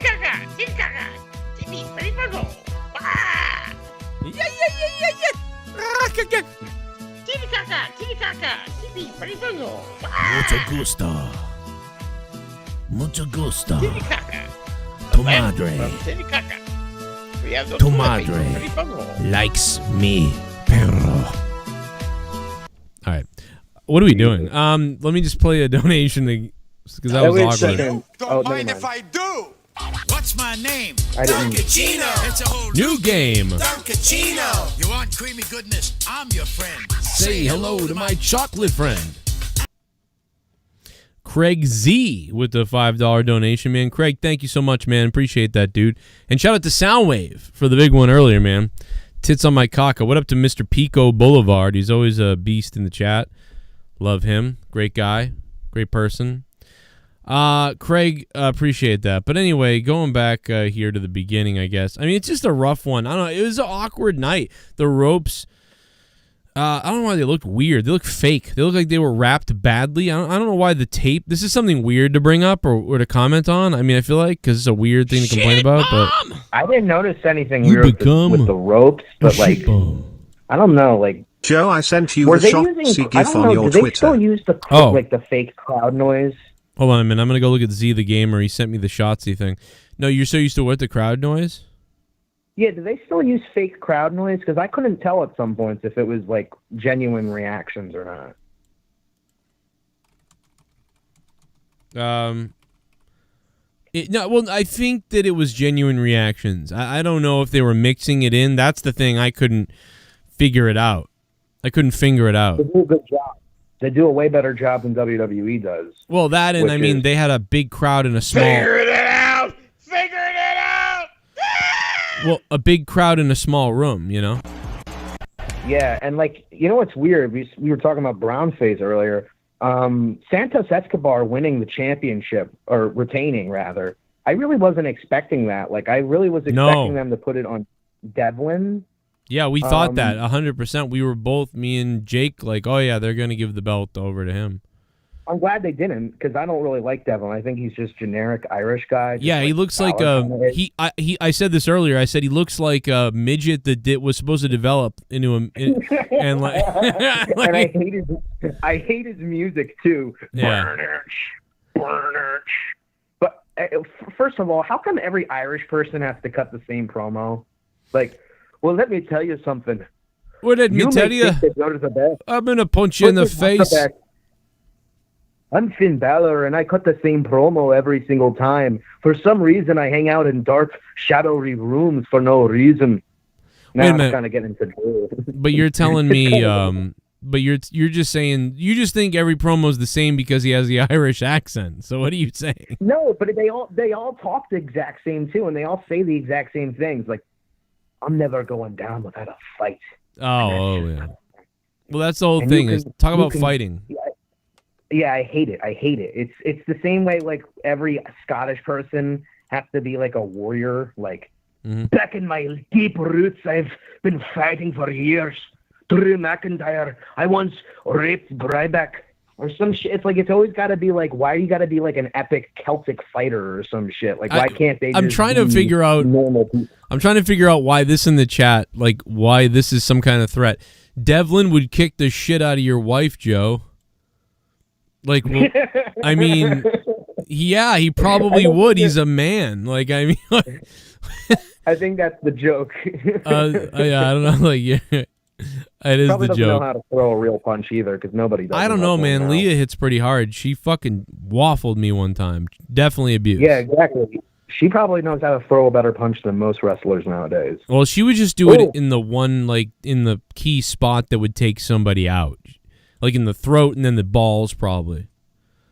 You know what's weird? They always used to fake bill like they used to say Adam Cole's weight was 210. Yeah. And tonight they said his weight was 200, and I was like, so finally they're gonna admit that they were like, we get it. Adam Cole's not 210 pounds, and I think they finally were like able to accept it and come to terms with it. Like, okay, he's just a 200-pound guy. Maybe he lost weight. Maybe no, he just lost weight.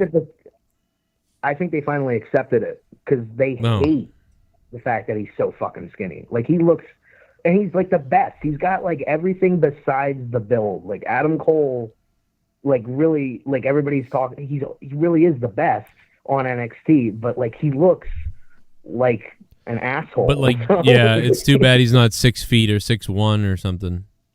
Yeah, they said he was 6. Or even if he was my height, I'm pretty sure that I'm taller than him. When I saw him at NXT, I mean, I was standing next to him and I was taller than him. So I was like, okay, well, I'm 5'10", so. Why were you standing next to him? Because he snuck into his hotel room? Yeah, I was blowing him. I was trying to sniff him. Froggy, do some type of like sexual thing. It'll be funny. I think he just was like, you know what, I suck. I'm gonna put the mic down. Yeah, here's how I'll prove how tall I am compared to Adam Cole. Are you ready for this? I'm gonna show you because like I'm telling you now, and you're kind of believing me, but I'm legit. Yeah, I'm gonna really prove it to everybody in a second. Show you just the same height as me. Well, I have like a real good example of how tall I am because I don't have a picture with me and Adam Cole, but I got a picture with Adam Cole, JD, and then me and JD, and you can see if you actually like put them both together, you'll be like, oh wow, because Adam Cole is a small man. This guy Cronin can't get my fucking name out of his mouth. Can't stop. What the fuck? Well, I mean, I'm not saying anything terrible. It's just something dumb. You're a midget. That's all. You know what's weird? I'm balding. You're a midget. Who cares? I was watching JD, and I'd hate to admit this, but I do kind of like him. Like, there's something about him. No, that yeah. I think he's an entitled jackass. He is an entitled son. He is a psycho.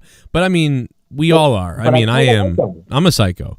But no. I kind of like him. You know? Yeah, no. I'd never. I really do like. I like everybody. I like all the people I ever saw at that wrestling show and that I've met in wrestling stuff. Like, I mean, listen, he's very self-centered and all about his own thing, which is okay because that's called it's okay because that's what he does well with that. It's not even a bad thing.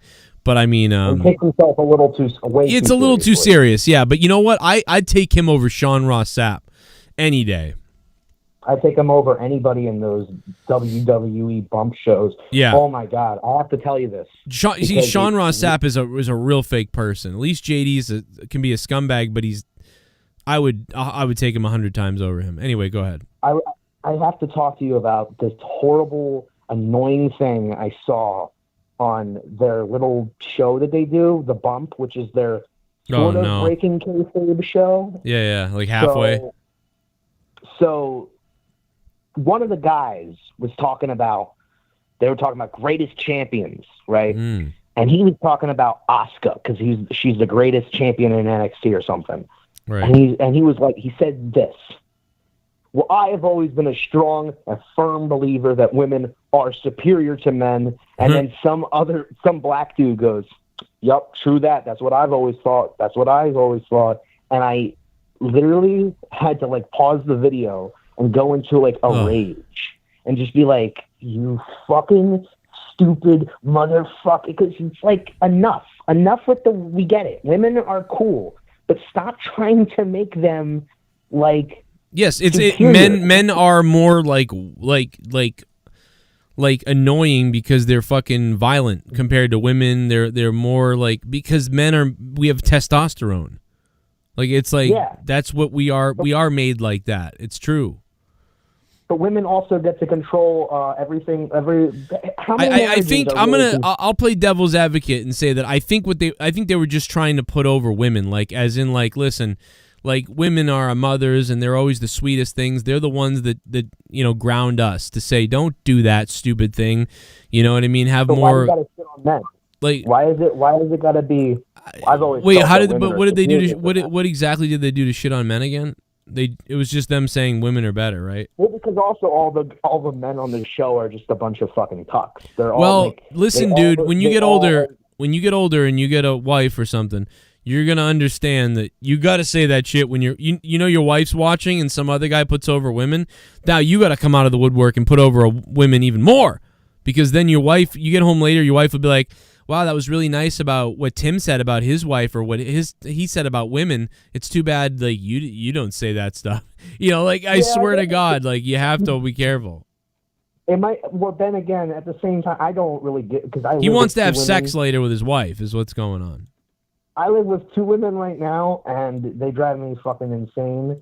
My mom and my sister. So I know a little bit about women. I know that they're nuts. Why don't you sneak in the bathroom one day when your mom's going pee-pee and learn a lot about women? What I'm saying is, I just think it's time we move out of this air. Do you feel okay? Are you okay that you're a woman? Do you feel great that you're a woman? I hope you feel proud and powerful. And it is strange.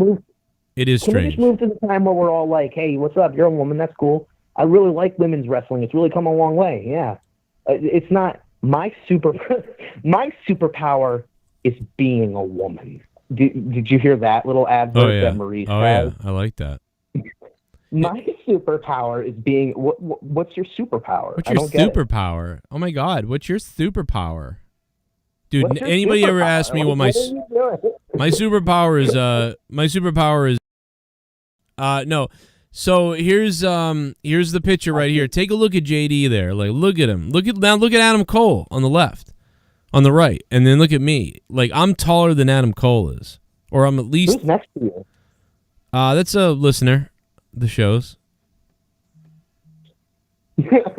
I gave him. We're gonna pretend that he's not the guy that like raped you in the alleyway, and you're like uncomfortable to talk about him. Oh my God! No, we didn't have sex or anything like that. No. Well, I mean, if you would consider it sex, I mean, it's not. No, we didn't have sex. No, No. We could have. We thought about it a couple times. Like, to be honest. He's just a listener. But I'm just saying that, like, I'm at least Adam Cole's height, but I'm really taller than him. Because when he walked by, I was like, all right, I'm taller than this guy.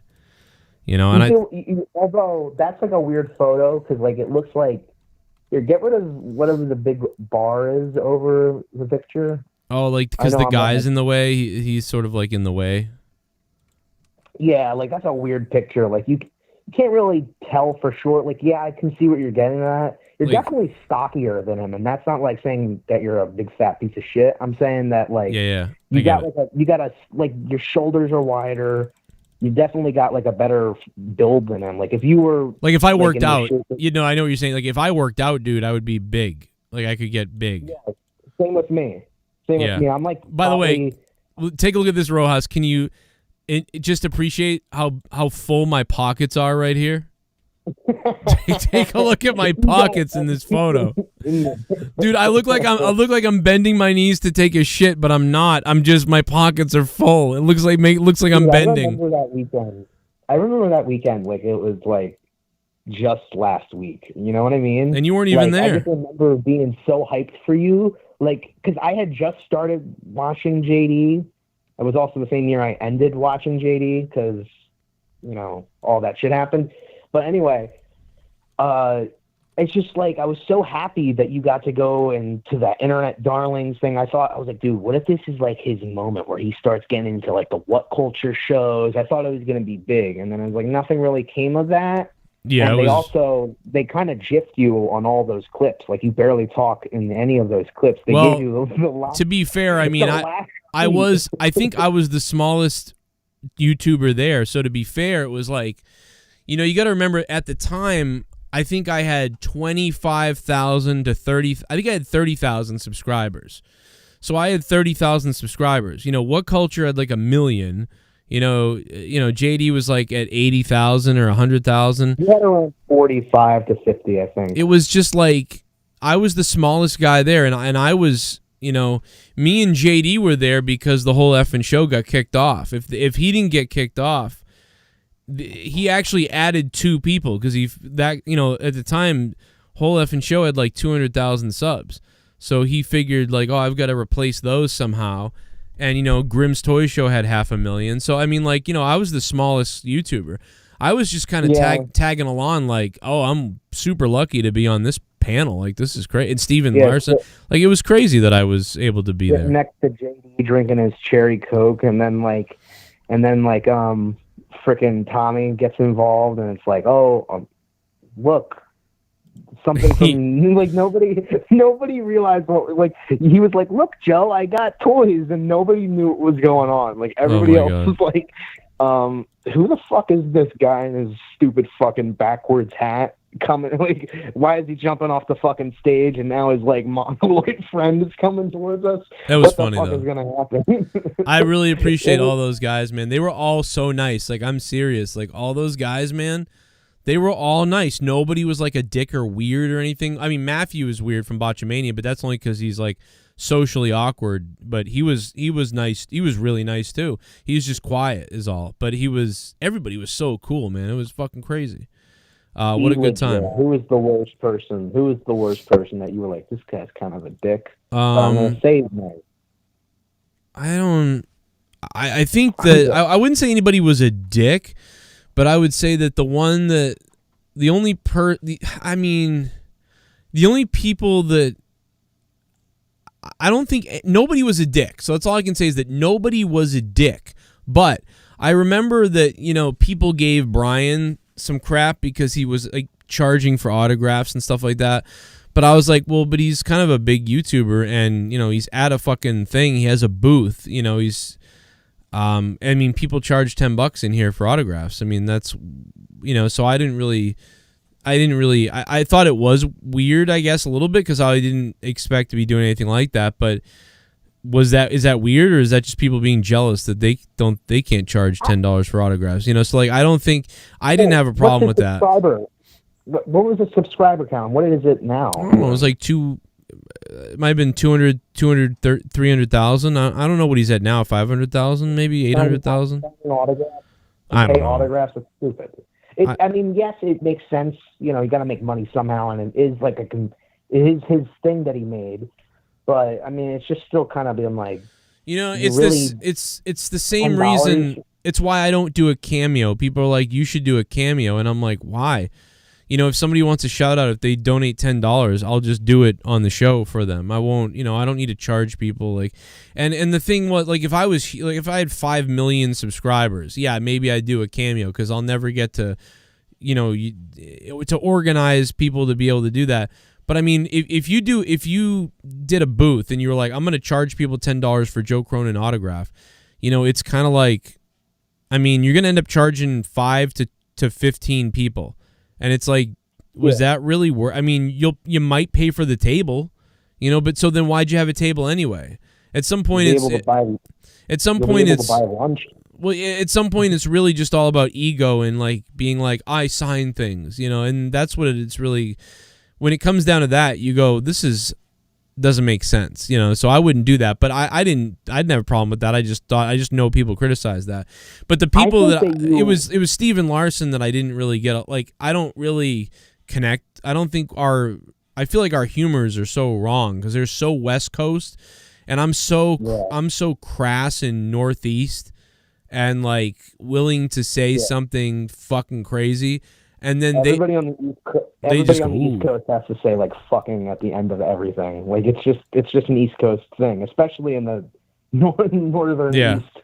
Well, it's just like I'd be like, oh, I might make a joke like, look at this fucking fat bitch she almost fell over there. Look, oh my shit, dude, I think I just saw her fuck. She might have a dick. You know, I'm just joking, and I feel like they would look at me like, well, good God, man, like he's fucking crazy. You know, like you've got a good heel commentary voice. I think even Adam was able to recognize it. Like, didn't he say something like, "This kid can work" when you jumped off the? Well, yeah, because I sold the shit out of that. I jumped off the stage and I fucking fell over and rolled over, and then I actually got up and then ran into the wall and then fell over again. And he goes, "Oh, this kid can work." You know, he was funny. Yeah, but no. That was like the only clip of you on the whole Internet Darlings. It was a great job, Adam. Every time you talked, it was like, so what do you think, Joe? We'll give you like 2 minutes or 2 seconds, really. Yeah. What was your favorite WrestleMania? Well, I really like WrestleMania 9. Well, I was last, too. I was always last, so it was like, oh, everybody already went with the good stuff. I guess I'll go with this. But the other thing, too, about it is Adam really, from What Culture, he really didn't care too much about anything because he was busy emailing some woman his cock. So he was like, "Oh, you like that?" This never ever done. Fuck my wife.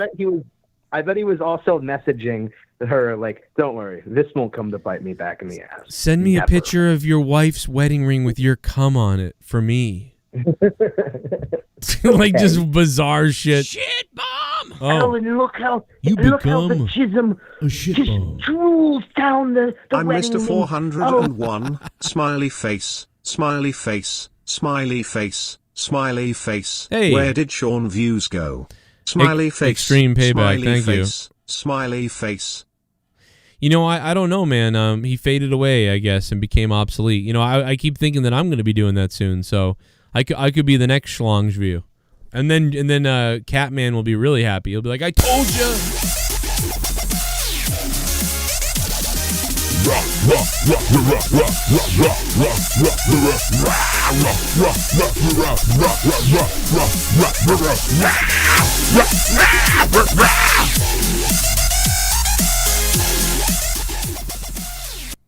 This is unrelated but important. Before Trump, the corporate tax rate was 35. Trump and GOP Congress lowered it to 21.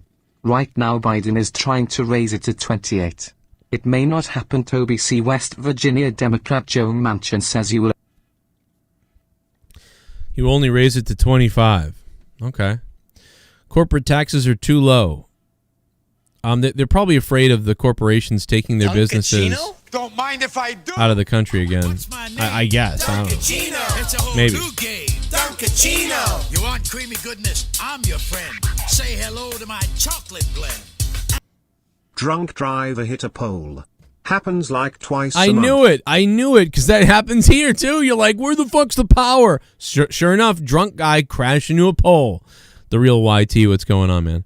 Oh, okay. Yeah, they're nice guys though. I mean, listen, I read comments when I get donations too. So, I mean, you know, what are you gonna do? Ryan, thank you so much for the $5. Appreciate that, brother. Let me just have another sip of this H2O water. Yeah. Appreciate it. Duncachino? Don't mind if I do. Craig Z. What's my name? Duncachino. It's a whole new game. Duncachino. You want creamy goodness? I'm your friend. Say hello to my chocolate blend. Get well, Jake. Him drinking me good friend Mike died Saturday morning on his way to dialysis. Walked to calling hours just so I could drink Rip Mike. Oh, rest in peace to Mike, Craig. I'm sorry, brother. I'm sorry, dude. Rest in peace, Mike. I'm at the age too where like I'm seeing, I'm getting close to that time, man. Something's gonna start happening, and I don't know how well I'm gonna take that stuff, man. I don't do well with that. I'm 36 and my dog is 13 and I'm not gonna do well, man. I'm in trouble.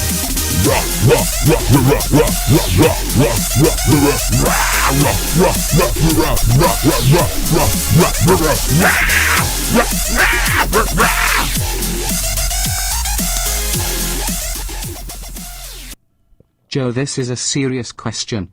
I want to drop acid for WrestleMania on either Saturday or Sunday night. I want your opinion on which night you think would be better night to do it based on what matches will be more exciting. Where is Remember Mania Pod 3330? Oh my God, King Kong's schlong. Okay, so, I don't know. It's hard to say because wouldn't you think that the better night would possibly be the second night at this point? I would think but maybe the first night, because the first night you're going to see the crowd for the first time. It's going to be outdoors, a different atmosphere. So, if you're on something, you may freak out a bit. I don't know. I really can't say, but I would do it the first night, because if things don't go well on the second night, you could have rewatched the first night earlier in the day. You know what I mean? But if you do it on the second night, you'll miss everything and then have to go back. I don't know. But then I would say do it the first night, but honestly, I got to tell you, I wouldn't even do it, man. I don't do acid. That shit stays in your system, and some people have a trip and they never go back. I would actually discourage against I wouldn't do it. It's not really worth it, DMT is maybe something fun that's crazy. But acid is just, it stays in your spine or your brain or whatever. It can alter your brain forever. When you get up to about 60 to 80, when you take acid for about 60 to 80, by 60 or 80 times, there's a chance there where there's like a 15% chance it alters your brain at some point in that 80 times. Like pretty high chances. And some people, they take it and they never come back, right? They think they have a conversation with Jesus and never come back, You don't want to fuck around with that, really. I did acid twice when I was in middle school, 8th grade. I wouldn't do it. Yeah, I wouldn't do it if I was you. Drink some beers, which that can kill you too in a way, but this shit can take you over. You don't want to fuck around with acid. Yeah, dude, your next time could be your last time with acid, So, or you could develop weird paranoias and anxiety attack things and stuff that just, that comes out of nowhere. But I had 2 great times with it. Pretty much, I had one sort of what was bad, but it wasn't. I don't know. It just I just wouldn't even bother. Fuck doing that. You don't want to be gone and then never come back. It happens. Some people can do it 100 times and they're fine. They'll do it 100 times and they'll whatever. But I mean,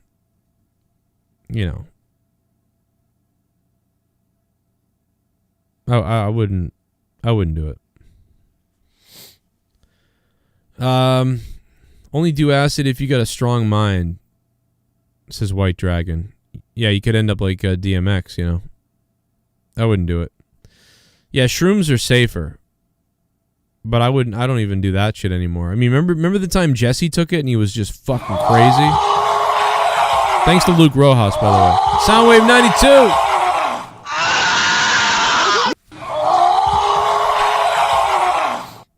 I am tired of how much wrestlers have to over-exaggerate their heights. Look, if you are short, just own up to it and people will move on. Adam Cole is probably about my size and I am under 57. Whoa. Yeah, you're under 5'7". I was like, you're not 57 years old. Yeah. Yeah, I mean, I don't care how short people are. I mean, Adam Cole's awesome, so who gives a shit that he's that small? Yeah, Mario Rodriguez, everybody was making up that there's been trolling all night about DMX, and there's been false news everywhere on Twitter. And it's just crazy. Soundwave, thanks, man. What's up? A shit bomb. Really mysterious. Best wishes, Jake, and good riddance, DMX. Oh, my God. Jesus. Really mysterious has got to be... Who do you think Really Mysterious really is? Because it's got to be someone who was in the community and they changed their name, right? I wonder. Really Mysterious, can you just tell me who you really are? It's Dave Rose. Love JCS for Red. Whoa.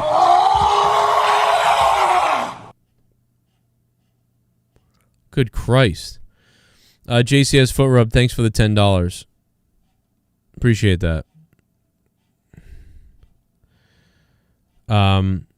Yeah, I wasn't excited by tonight either, because I'm not even talking about NXT that much, because I'm not even that excited about it. It was what it was, and I like some of the weapons that Adam Cole used with Kyle O'Reilly. Stand and kind of deliver. Cross's match was boring to me. I can't believe Rojas liked that. I thought the Finn Balor and Cross together was going to be boring. I was worried about it. Don't mind if I do. I was bored by it. What's my name? Duncachino. It's a whole new game. Duncachino. You want creamy goodness? I'm your friend. Say hello to my chocolate blend. Apparently people are hearing things differently about DMX's status, and this includes Dwayne Johnson. People don't use social media as a news source. Right. I mean, that's what it comes down to. I mean, I was suckered too, man. I mean, Soundwave, I got suckered into stupid shit. But, yeah, I was underwhelmed by that match like I thought I would be. Johnny Gargano's match was one of the best tonight. It's actually too bad because I thought Bronson was looking good. I thought it was a little weak that Bronson lost on 2 DDTs, you know? Like, he was really looking like a tank in that match, and then he lost to a couple DDTs. It just felt weird. I don't know why. That didn't feel 100% to me either. Felt a little bit strange. The King is in the chat. The King of the Wheel is in the chat. Hey Joe, I was the guy who donated about doing acid during WrestleMania. I have done acid around 15 times in my life and never had anything too crazy happen to me. I never take a super big dose or anything. I am experienced and it shouldn't be a problem. It really shouldn't. I mean, listen, I know what you're saying, Night or Night 2. I know what you're saying. But I've seen a lot of people go out on it, too. You know what I mean? Like, I get what you're saying, though, and you're probably right. And I never had a problem with it, but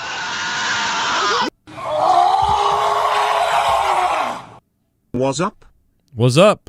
I'm back on Discord, by the way. I'm sorry that I hung up on Skype, Bullfrog. Bullfrog, my bad. Bullfrog, if you want to jump on Discord to say that last thing you wanted to say, I'll put you on, brother. Just jump in the Discord on hold or something. It's Bullsy. What up, Bullsy? The king of the wheel. We were shouting him out earlier, but the king of the wheel is here. He's here, brother. Bull. Bull, bull, bull, bull, bull, bull, bull, bull, bull, bull, bull, bull, bull, bull, bull, bull, bulls.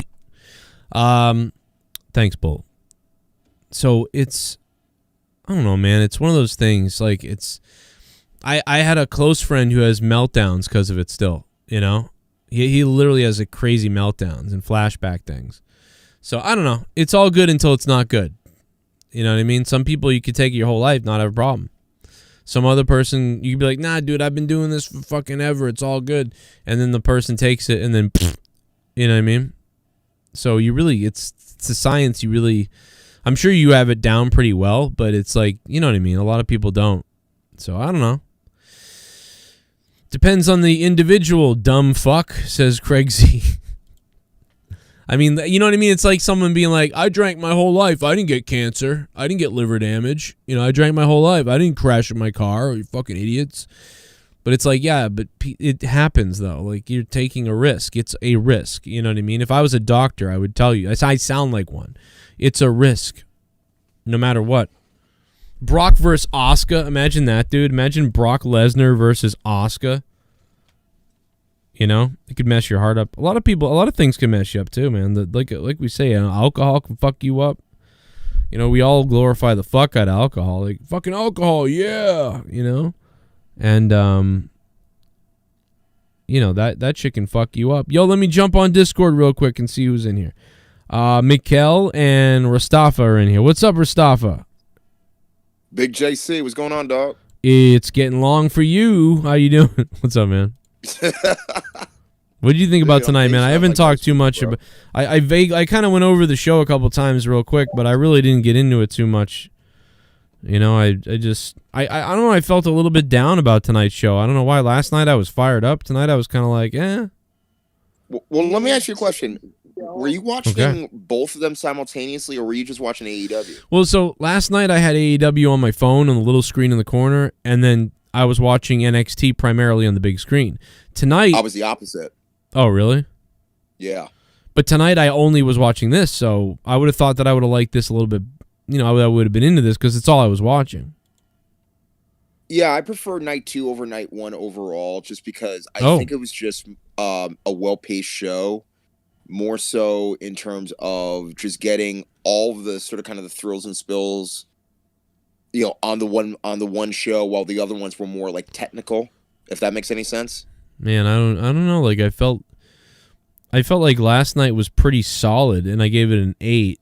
Yeah. But I thought tonight was gonna have the better match, but have like rougher matches that weren't as good as the night before. So I was worried that tonight would have 1 or 2 really good matches, and last night was solid 8. And that's kind of what I thought happened tonight. I sort of thought tonight was like a 7 or a 6.5, and I thought last night was an 8. My thinking is that I think Hunter and Sean wanted to have more story-based scenarios for the second night than they would have for the first night. I mean, again, I also could be wrong in the sense that, like, you know, it could have gone either way, but I think honestly, just in terms of just because, again, you know, NXT is not obviously Raw or SmackDown, right? But they're still under the WWE banner, so knowing that Vince at one point came to the realization that AEW is like whipping NXT's ass for like consecutive weeks, because correct me if I'm wrong, but there's only 2 times where NXT actually out-trumped AEW on a Wednesday night, and that was yesterday and a number of weeks ago where they got like 1 victory. So in all there were 2. So I more so was thinking that this was more story driven for this evening, which again, you know, I like story, but again, now I'm equally more so into the athleticism. Yeah, I mean, I'm into that stuff too. I just don't think tonight was better with it. I really don't. Joe. I mean, I like the main event, but whole show was they're not a takeover. They're just watching NXT. Shit bomb! You become a shit bomb. Deep meaningful X-rated conversation died. Mikkel. Oh, Randy Viper. Randy Viper's been taking shots at your mom too. Why does Randy Viper been taking shots at your mom? All week. All week, yeah. He's been taking shots at your mom all week. I don't know what's up with that. Yeah, Miguel, better cut a promo on him quick. Randy, fuck you. He's gonna. Randy, you know that. Oh, fuck, Randy. You hear that shit? He's coming for you. I'll monetize this tomorrow night. Hey, Joe. I thought. I'm kidding. He didn't say anything about your mom. I'm joking. He didn't say anything about your mom. I'm kidding. I thought night one was hours in the night. I got night one. Night one was 911. Going all night. The night I did was not feeling like it was a takeover. It sort of felt like one last night, not tonight. I don't know why it didn't. Yeah, so you're saying it didn't feel like a takeover tonight, but last night it did. What do you think the best what's the best match of both nights, Mikkel? Of everything, what's the best match? Like the one match you'd watch again if you had to. I mean, that I got Ian Cole and Bobby Kyle O'Reilly, but I like all the matches that night. It kept me going. Yeah, see, you're exactly the same as me. You're exactly the same as me. The first night, from beginning to end, were solid sevens, and I felt in nice matches. It felt like a complete show. Tonight, I felt like I was in and out, and it was up and down, and so. Yeah, you're right where I am. Mustafa's the other way. Mustafa likes tonight better. So, Mustafa, what's the best match of both shows? Both nights. Oh man, I can't even say which one's best of both shows. I mean, I can only really say for tonight was well, then you like tonight better, so you must have liked probably a match from tonight better than everything. Or maybe not. I mean that's the thing though. It's like, again, I liked the undercard last night. I thought it was solid. Just because I think a lot of people don't. I mean, again, Joe, you've done shows, not just like competing, but also like doing commentating. You have to make a build up towards that main event, right? Yeah. And the problem is that people don't understand that it's like you can't just have a main event every match, because if you try to do that, yeah, granted you want to have match of the night, but again, there's a certain sense of, I don't want to say responsibility, but like definitely like almost like kind of like a. I mean, again, I don't even know if I'm going to make sense on this, but you need to have some type of like, not precarious box to sort of kind of limit all your stuff in, but more so like have it paced to where it's like when you hit that mid card or that semi main, it's going to set up the main event so perfectly that it's a well built show. Right. But again, it's really also how you book it, before you even get the matches in the ring. I mean, for me, I would watch the main event of tonight again, but I also do agree that it might have been a little bit longer, but again, no, I like the build. Yeah, I felt it was longer because, last night they had 2 hours, so they packed it into 2 hours, and it felt like boom, boom, boom, and it's over. Tonight, really, when you felt like the show should be ending around 11:10, I think it was like 11:30 or something. when the show ended, or 11. Like the main event started at 10:50 or at 9:50. Okay, it was 9:50, and then the show felt like it ended at 10:30. I could be wrong, but I don't know. It just was that extra time made it feel like longer and weird. I don't know. Well, I mean, WrestleMania this weekend is going to be long. Oh, yeah. Well, here's the thing. I'm going to have a couple of beers. Have a couple of beers for Mania. Trust me. That's going to make it better. More than that. Well, yeah. Don't do acid, though. It's tonight now. We don't have one big night now. Are you going to drop acid, Miguel, for WrestleMania? You going to drop acid for WrestleMania? And try to... No. You should roofie your mom. That's what you should do. He's like, it's a good idea. Oh no.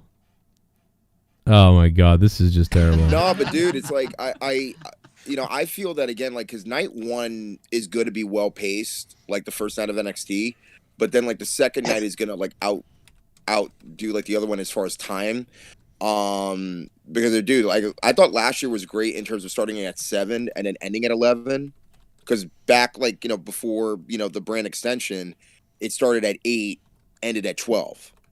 Yeah. But they started doing that again. So imagine you going from 8 p.m. to 12 a.m. both nights. That's crazy. Yeah. Yeah. I mean, and again, they have all that filler. Yeah, and oh my God, dude, I got so much stuff going on too. Like, I'm gonna be dead, man, because get home tomorrow, do monetize this, then it's like wake up, and I guess I have Saturday to sleep in finally. Or this Saturday, yeah, I can sleep in this Saturday. That's nice, finally. And then WrestleMania. At least you ain't Meltzer trying to cover everything under the sun. Well, if it was all I did.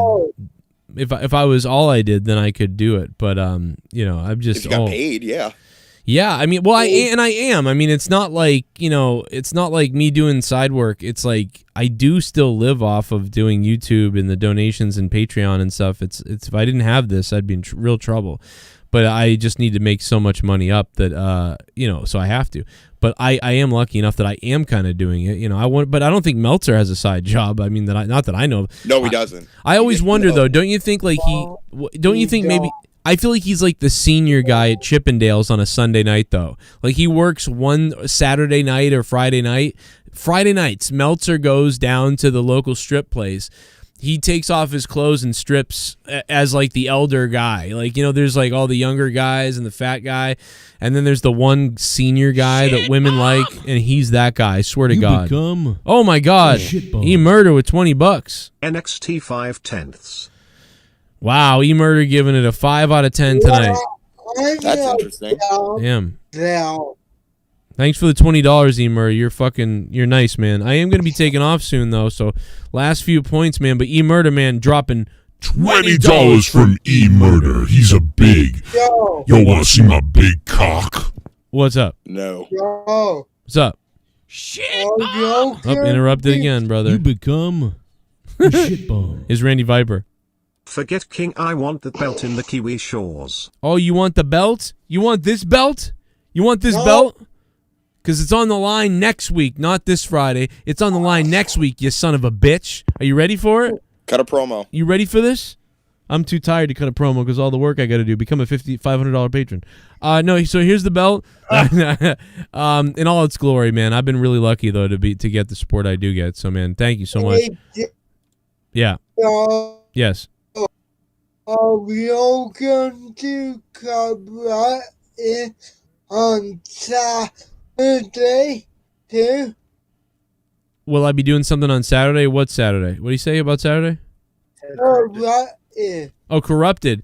That's a good point because WrestleMania night. I don't know. We may not, or we may do some kind of like extra show and put it up. So like something's gonna go down on Saturday night probably, but I don't even know, to be honest. But maybe we will. I will let you know. I'm assuming we will be because we did Corrupted after UFC. I can't believe WrestleMania would go much longer than 11:30. So, by the time we're done after talking about Mania for 2 hours, I'm sure I'll be ready to go into Corrupted maybe. So I think it will still happen. I'm not 100% though. But Mikkel, you're the beast, And brother. for the love of God, for the love of God, can we get you past 70,000 subs? I'm just happy to. I want to stay It's at. been too long. I want to stay at 69 forever. What a great number to be stuck at. This is perfect. My mother, I cried when my mother turned 70. When my mother turned 70 a couple weeks ago, I cried because I'm so immature. I just wanted her to be 69 forever so I could tell everybody around. Garguts, what's up, brother? What'd you think tonight? Shit, I was just calling in for the DMX thing. God damn it. Oh God. Well, Did listen. you hear he woke up and he said, "Where's the Reaper? Where's the Reaper? Where's the Reaper at?" Oh my God. Oh my God. I needed that, bro. Thank you. Sorry. Oh my God. No, I needed that. Oh, but no more dirt beer for today. I got me some El Chingon. So let's see. Oh. And it was What in type a of beer box. is that? Dude, Red El Bulls. Chingon. El Chingon? Yeah. El Chingon. Chingon. You want some El Chingon? It's chicken piss. It's got a cock It's on a chicken piss. Buenos tardes. You want to drink a cerveza of chicken piss? Fucking Yes. buck you fucking gringo fuck. Drink it up, gringo. I Drink. want to see the commercial for this product. When you're all out of Bud Light, you drink chicken piss. Let's see if we can get this to sponsor Joe's show. Say no to the white man's beer and have authentic Mexican chicken piss. Bro, when you said chicken piss, I tasted it and I was like, what the fuck am I drinking? It is chicken piss. I'm telling you, brother, it's fucking chicken piss. God. You should give that to a white guy and be like, hey, you want some what is it called again? El Chingon. Whoa, what did you say about Asian people? No, but you go, it's El Chingon. And then the guy's like, okay, and he drinks it, and then he looks at it, and you go, see the chicken on it? Yeah, it's chicken piss. And then the guy's like, fucking, yeah, man, it's the best. We drink piss and chicken piss in Mexico. What the fuck? You don't do that? Fuck is wrong with you? It'll make you take a piss every 55 seconds. Mer de polo. Come on. Oh, God. Drink it up. Mer de polo. Huh? You like that, gringo? Huh? Buenos noches. Cerveza. It's the best cerveza you ever tasted. De polo. Drink it down. Got my fucking nipples. Drink it down, man. Drink it down. Yo. All right. Let me go to Spirit Infinity Roy. Spirit Infinity has been waiting to say something. What up, Spirit? What's up? How you doing, brother? I'm just here chilling. Las Blancas beben orina. What's up, brother? I don't even know if I said that right. I might have butchered it. I don't know. Garguts, help me. I don't know Spanish very well.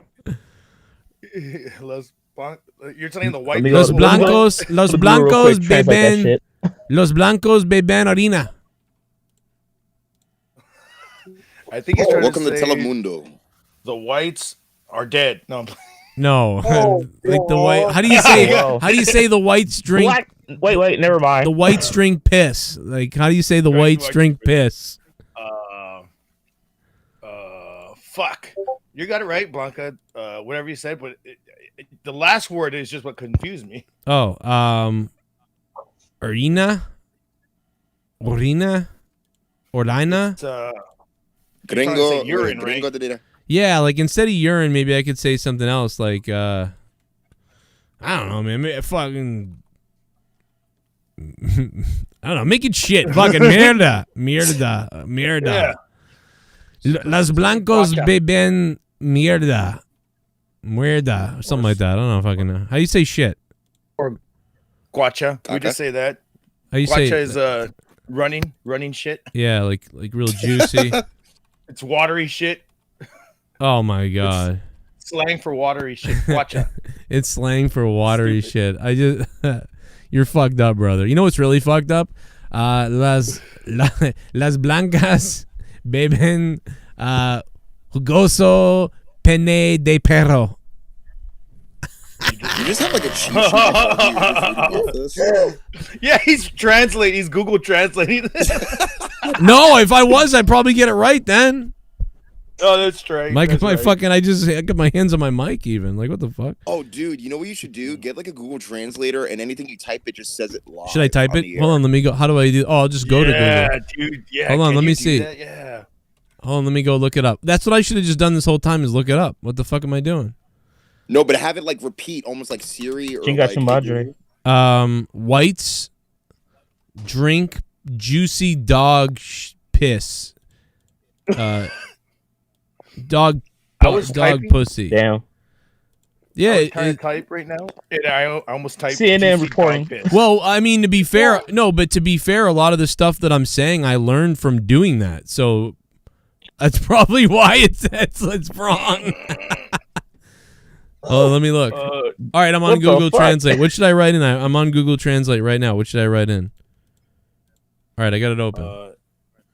Random black guy shoots white. Oh no. God. Okay, so you got it better. to English or Spanish to I know. I don't know, dude. I fucking All right, all these I fucking Spanish words that I know. I typed can't in say them in English. black men eat out my white wife. What? Okay. Wow. Oh God, I'm not reading that. Oh my God. How about big men? We'll make it big men. All right. It says. Hombres grandes se comen a mi esposa. Comen. Yeah, Blanca. Oh my God, dude! I should have just been using this the whole time. It would have told me what to say exactly. This is better than me guessing. Somebody in chat said, "How do you say bullfrog is a flipping, flopping fucker in Spanish?" Oh God! Translate. How do you say broken penis? Oh. Broken I just saw mi madre es big tits. No, I don't know. Anyway, incest. I'm actually having a fun time. I just remember like the bad Hispanic dialogue from like San Andreas. Duncachino? That's like the only thing Right. that's running through my head right now. What's my name? I miss that game. I love San Andreas, man. Duncachino. You want creamy goodness? I'm your friend. Say hello to my chocolate blend. Chocolate Yeah. blend. Give Jake the healing vibes for me. Hashtag Team Jake BTW Mania will suck. Not watching. We'll see your review, bruh. Hey, I appreciate that. Break up Google now. Not a bad idea to break up the big tech, huh? I probably shouldn't have said that, though. They're going to come after me. I do get a shout out. AJ Adams also donated. I don't know why his donation didn't play, so I'm just going to go grab it. Break up Google now. Thank you. This was this was 4 hours ago from AJ Adams. Hey, this was me calling from 214 impersonating Bullfrog and Brain Dead Mikkel. Oh, my God. Shit bomb! Oh, my God. You become... Can you believe some guy fucked Elmo in a kid's bedroom? I wanna get Trapey with Gargi. Watch out, Cronin. Ooh. What? What the hell does that mean? Randy Viper, thank you. Well, tomorrow night I'll There goes my monetize childhood. this. Tomorrow night I'll monetize this. You know, I think really mysterious is not El Gallo. I think he's that other guy that I used to say his name wrong. And it was always something to do with Rose. And I used to say his name wrong. Do you know what I'm talking about? Like he was like from Canada too. Sounds familiar. It was like You the something, mispronounced the everything. sense of morality. That's who I think he is. I think he's the essence of morality or whatever. A shit bomb. Swear to God, that's who it is. Joe Drew knows all about the mysterious one. Yeah, I bet he does. That's who I think you are. You are purple penis. Yo. A baño. Yeah, I go to the bathroom. You gotta take a. Perdóname.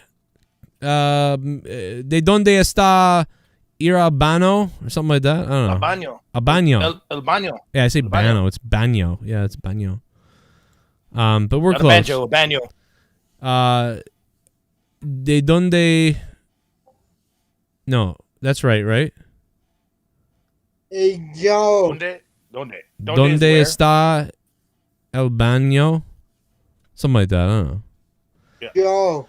Yo. Fucking Cheech and Chong says it. Yeah, that's right. Okay. Jake is doing great. He's asleep, probably. Actually, he just sent me a message, so he's actually doing all right. He was in mega pain, though. Super pain for Jake, but but he didn't die, so that's good. You know what I mean? He's in good shape. He's home. But he was in a lot of pain, so he's probably going to be groggy tomorrow even, because he's, you know, I mean, just had fucking surgery on his head. Yeah. You know? Head? Jesus Christ, I didn't even know that.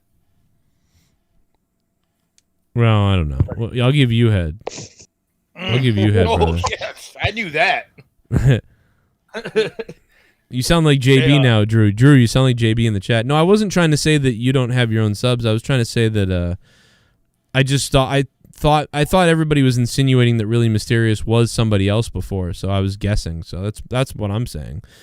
You gained a lot of subs. You probably have you've gained more active subs than I have in the past year. In the past year, I've gained 300 subs. In the past year, I think you've gained 3,000. Like you've gained more than me. So, I mean... Hey, yo, guys. How you like King Kong? I didn't see King Kong. I'm not a King Kong Godzilla person. I don't really like that stuff. King Cock? King Cock. Okay, that's right. I'm sorry. Yeah, I love dick. Oh, no, he said peacock. He said the peacock. Oh, okay. I thought you were talking about... Because I'll show you my dick, you know. I mean, like, you know... At any point, I'll show you my dick. But no, I got to get out of here, man. I got to get up and get to all this shit. You guys have a party, man. Have a good time. I showed Elmo being jacked off on by a guy who's a home inspector over on my other channel, Corrupted Nation, earlier. That was weird. We'll talk about that tomorrow night. I'll monetize this some more. What's up to Jesse? Hey, Jesse, baby. Damn. Oh, he took off. He came in and took off. He's like, oh, he's ending the show? Fuck. But I mean, you know, poor Jesse. He was gonna. I asked him to come on earlier, and he wasn't feeling good. The poor son of a bitch. Yeah, he hasn't been feeling good all week. Yeah, Jesse. It's probably his comments about my kid that made him sad. Oh. That was some weird comments. I had to deal with so many people being like, "What the fuck did this? What do you do?" Like they were messaging me like, "Dude, what the fuck?" I'm like, Speaking about that, people have been messaging me something's going on with your server Discord thing. I don't know. I was just like, oh yeah. I was just like, don't message me this shit. I don't fucking No, I was trying to fix it earlier. I was trying to like reset it to fix it, and it was down for like 2 hours while I was fixing it. I don't know. I really don't know either. I couldn't fix it. I ended up not fixing it. I just restored it back to the regular way. I was like, all right, I have no idea. So I'm not sure. What's up with that? But hey Jesse, what's up, baby? In one place. Oh yeah, I know. That's what it is. It's like a fucking YMCA meeting. I wasn't invited to this. I invited you earlier. You after fuck. Hours. Well, that's true, but that was then. Oh well, now I'm going to bed. Well, and that's now. Sucks, but that's all right. I mean, love you. Get it while you can, you know.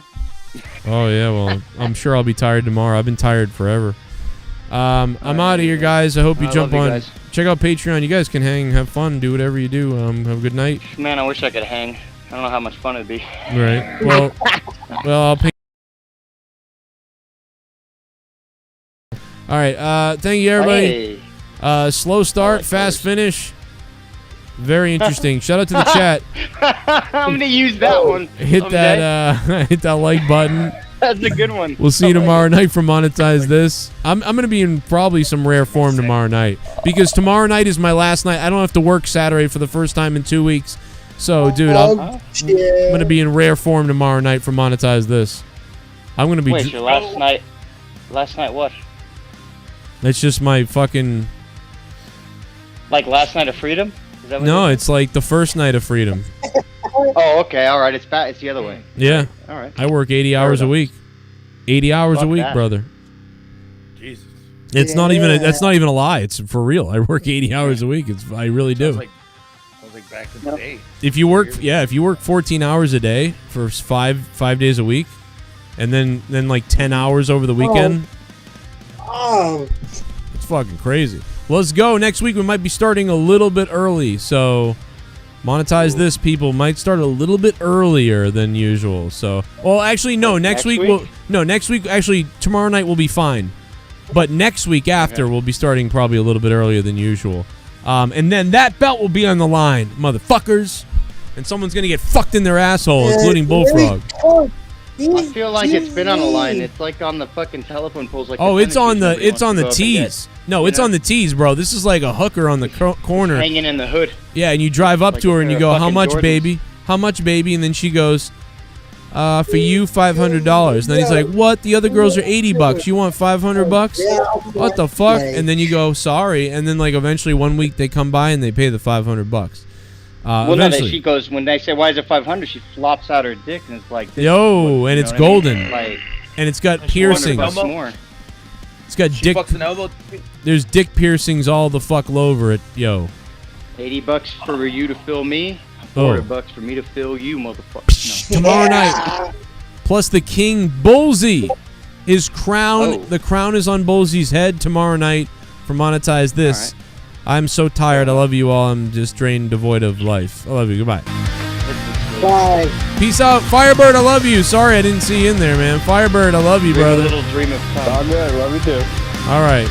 Kisses. I'll talk to you tomorrow. We'll get you on. Everybody come on Monetize This tomorrow and let's fuck!